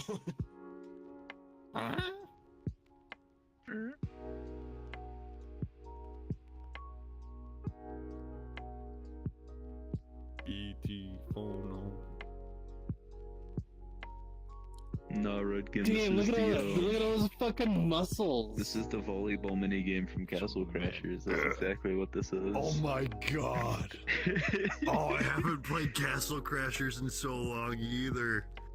Oh, Redgun, did you ever Played buckshot roulette one time. Battle Block Theater? Is that that? Yeah. I think I know what you're talking about. That's that weird looking game, right? Oh, I love it. All the Behemoth games are fucking classics. Like every last one. Load them all. I haven't played Pit People. Pit People's are great. That's the new one, ain't it? Yeah. Their newest one is technically Alien Hominid, because they made another one. Yeah, I forgot they made the Alien Hominid. They made a roguelike Alien Hominid. I heard Pit People wasn't actually doing too well, but I haven't heard anything about Alien Hominid. I don't know. I thought Pit People was pretty good. Skook is back, by the way. They're in the bathroom. Yep, I know. They're already back there. Pool's open. I'm just saying what I read. For it. Of course. More. Pool's open? How much is it? $10. Might as well. Oh shit.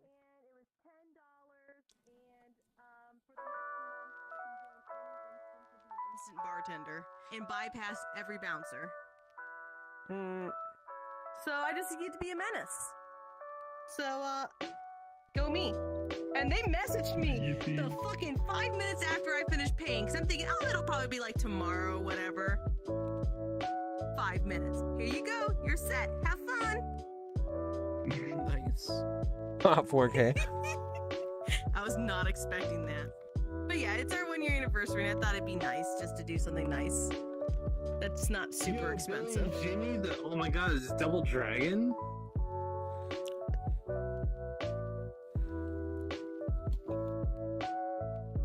One. Yo, it's Billy and Jimmy Lee. It's fucking Double Dragon. What is this stream? Who put this stream on? Me. Patron Mix. I see a hand. But I don't know. That's my first question. What is this? Like what? Like? Oh. It's Super Spike V-Ball for the NES. Is this a stream? It's just a long play I found on YouTube. It just adds to the atmosphere because it's like kind of a, I don't know, it's like a game bar, so we put retro sports on here. Retro Yeah. sports games. I don't know. Age on the Rocks and Mix. That's where I mixed up. Ooh, that burns. More.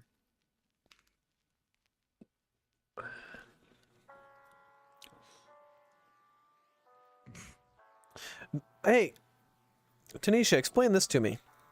I'm still new to YouTube and streaming. Well, streaming on YouTube, I should mention. What is this whole message retracted thing? You can retract a message on a stream?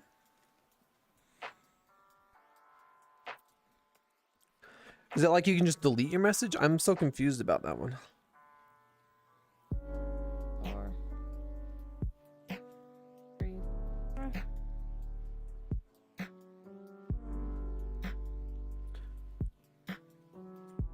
What the? Oh.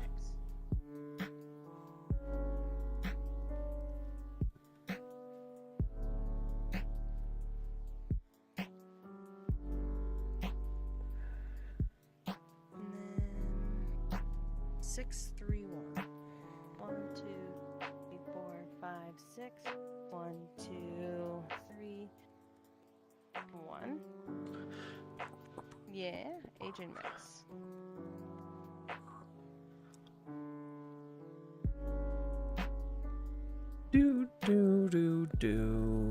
Do. I'm putting drinks on the counter for you guys. Have I'm fun. the only one back here. Oh. Hey, which one do you want? You pick first. I'll Nice. fix them all. I'm the only one back here. Here. It's just me. I was so The busy gang's making all nice here, things. guys. There's this really interesting Crevice spikes I made. there's this really interesting thing that VRChat does. Okay, so you see this cup? Staying where you are. No, stay back there, stay back there. Can you grab this cup? It's too far away, right? Hold on. Gang's all here. How about this? Can you grab it now? I didn't know they had a TV back here. That's why I didn't come back. So like, if you want to aim, you can aim easier. Open your menu on your other hand and you'll get a little cursor. But like, it's too far to grab, right?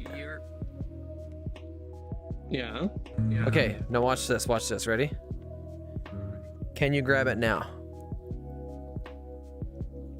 You should be able to grab it now. Yar is moving.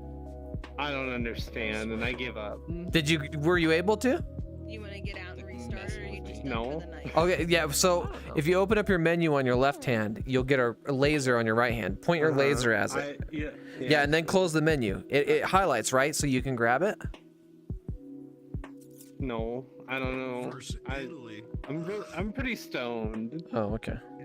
Drink commission. You're asking a lot out of me. Marijuana in my There farm? goes. Nuh-uh. Wait. Rudgan, come here. What? No, you come here. I think they're coming here. I think I got one. There's this really interesting thing in VRChat where, how do I explain this? It's something a friend of mine showed me in the past, but when you create a world, you can actually choose. I won that standoff. You can actually choose. Oh, I didn't see anything. When you upload a world, how far the grabbing distance is. Yeah, so I never watch live streams, so I really don't know. Yeah, I've seen that. I see that a lot on YouTube, where I keep seeing these like message retracted things. I'm assuming that just means that you deleted the message, right? Like you can just delete your own message. Crashed. My Steam VR crashed. Anyway, there's this thing in VR, like desktop. where the person who uploads the world can choose how far away something can be grabbed, right? So like that cup right there, right? Like I'll put my cursor at it so you can see the little blue line, right? And I'm pointing at that cup. but I can't grab it, right? So I know I'm pointing at it, but I still can't grab it, right? But if I point at a player, you see how they have the pill collider? If this cup is overlapping another player's pill collider, then the distance that something can be grabbed becomes infinite. And it doesn't matter what world you're in or what the settings are that they have. Your mouth when you play.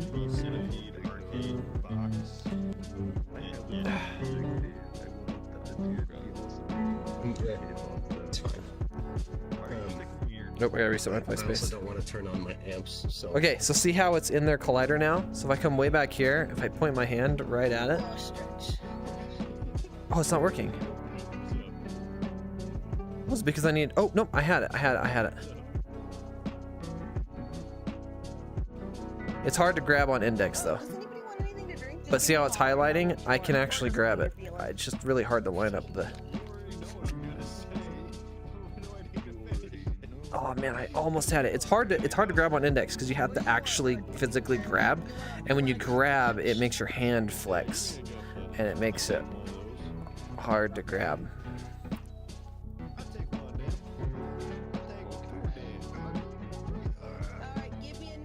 Well, anyway, you get the idea. It's a really interesting. I don't know if I would call it a bug, but it's kind of funny how that works. What is that? Oh, I didn't want to click on that. Status visitor, chair collision auto.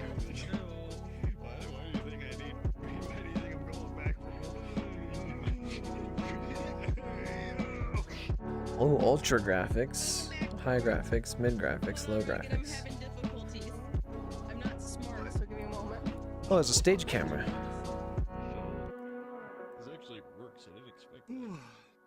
That's sick. That's weird. I can turn the chairs on or off, but they're still here. I'm starting to get a little hungry, so I'm probably gonna. Is it these chairs? Alright, here you go. Here's your gut punch. No, it's actually. Hi, Bacon. Would you like a drink? It's not these chairs. Is it these chairs? Okay. That sounds like a wonderful idea. You have an idea of what you're feeling, and I'll make something appropriate or a favorite color? Also, there's seats you can actually sit. There's a toggle. If I open up my menu, there's a toggle, and I can turn off chairs, but it's not turning off any chairs. I'm confused. Oh, hit jump. Yeah. No, but my point is that on the jump menu, there's a toggle chairs option, but it doesn't toggle any chairs. Being an hour ahead. Huh, I toggled them off. Which ones? These ones? But anyways, what would you like to drink? Itchy. Oh, why is my face itchy? Ooh. Oh gosh. Central or bust. Yeah, central or What? I'm so confused. We've got hugs and hat pats. The Utu46 is now following. I'm too powerful. Feel different. Welcome to the host. Oh, we're getting follows. I didn't even feel it. Score 0 is now following. Boo, thanks for the follow. Score, thanks for the follow. Fucking keep drinking that goddamn spa water. Oh, I can. Oh, that's that one feature. It's got some good. Anyways, Bacon, what would you like? Whiskey, please. Oh, it toggles. Oh, I'm stupid. It toggles the chair ability to sit on it. It doesn't actually turn the chairs themselves off. Oh, why is my stuff not tracking right now? I thought it would turn the chairs Too off far back in completely, the chair. but I guess not. Man, these tears make this water taste a little better. Oh no, it shows me if I want to send you a private text. Interesting. Boo, I can't add you. I've added people in VRChat before, on stream before. They end up just joining you and then running around saying a bunch of racial slurs. I've learned my lesson. Because they're so small. You call me Big Dad, but I feel like I Call me Big Daddy. You are. What about? I call everyone big, no matter their height. It's just. Thank you. Meanwhile, Paula's one in the room.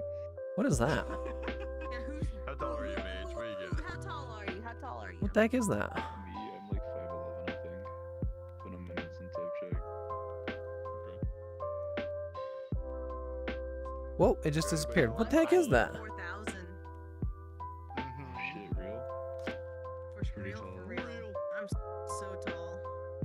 That must be the stage cam. 5 foot, you know. Yeah, it must be the stage cam. I see Shreddy's accurate height right now.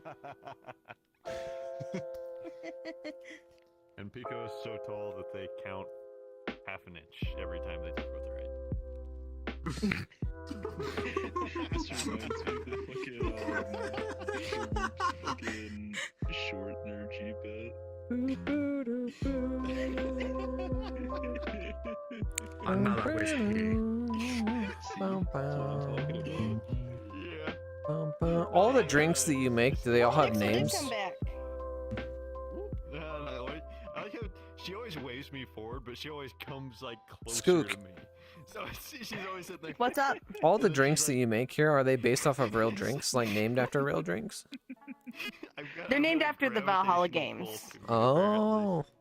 I'm just So if you know Valhalla game drink names, I have access to them, and I know some of the secret menu that the creator of the world has made. And I don't have all of them. Is Val? Met Which somebody by game? height. Which game is Valhalla? I don't remember The Valhalla. difference between you and him is the coin simply wants a woman that's taller than him, but he will never get it because he's 6'3". Imagery everywhere. It's like a bartending game. Yeah, I'm so sorry. That's like a cyberpunk thing. Like the poor guy. There we go. I lost my hand temporarily because I put my thing down. And I think that's. Would you like a drink, that Pixel? would ever happen. Anything in particular? Bastard. Yeah, no, getting a tall Okie dokie. fetish and being 6'3" It's impossible for things. Yeah, I don't know that game. It wasn't in his fate. Unless it was, who knows? I don't know what's going on in the other room about kinks and fights, but I'm all for it.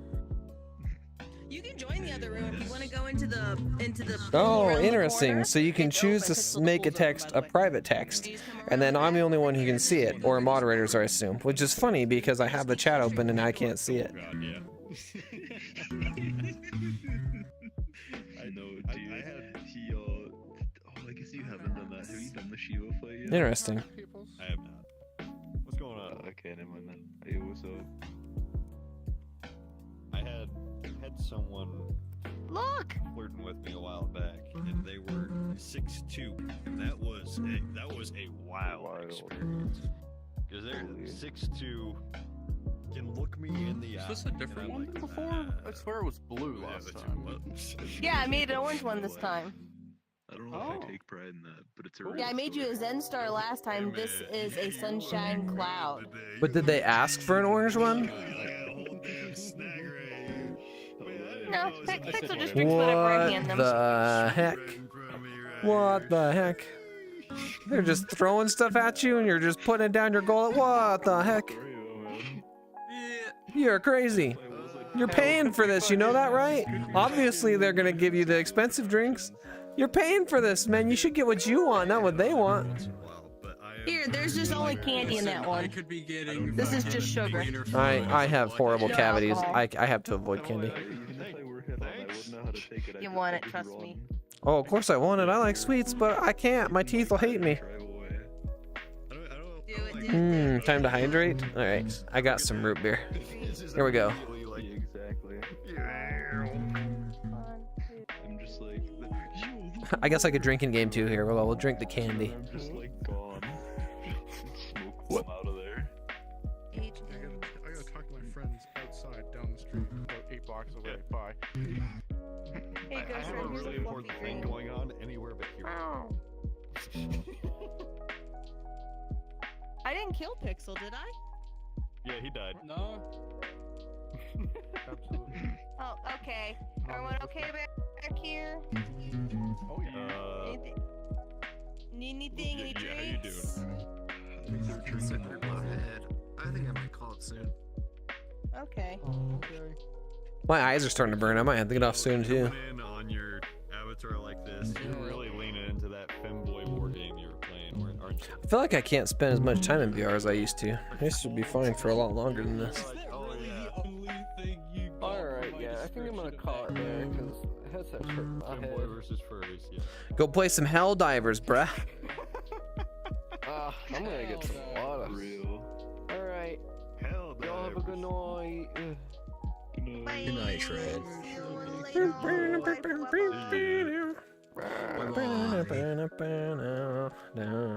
Now that Shred's gone, we can say all the things we want to about Shred.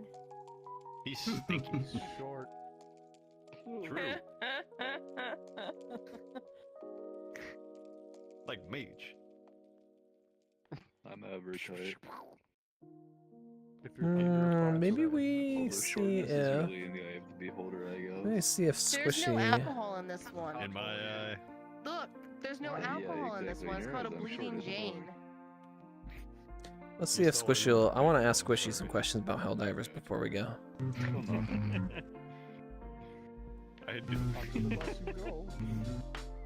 There's just like a rough estimate, I think I'm like 5'11". Do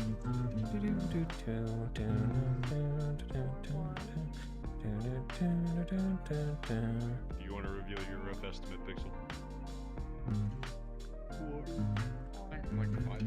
There it is. 6'1.5"? On a good boy, hey, no, good days matter. Good days matter.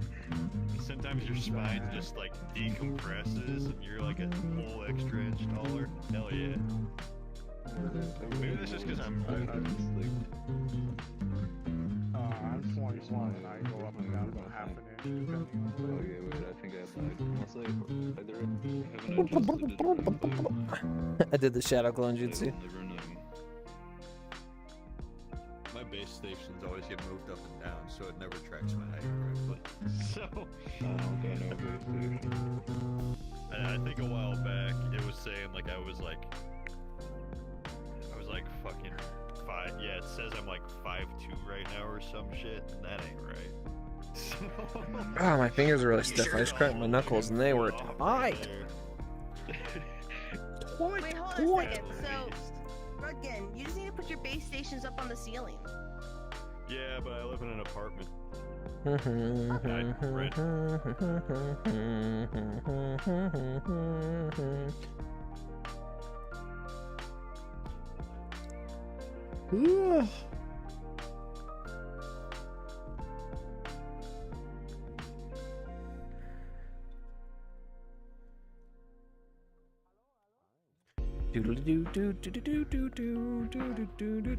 tried like like almost every woodwind. I've tried like almost every woodwind. I played. Hello. Oh, I hear someone else say onion.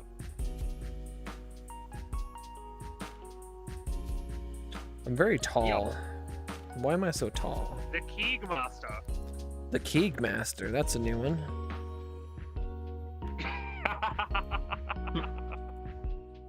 The Fred called me Eager Keeger for a while. I'm great at just making shit up on the spot. Not on demand though. I demand you make up my name. Don't you have enough? I'm sure I've given you some already. What about Ramen Young? Oh, that's what you mean. Ramen Young. Yeah, you said that one before.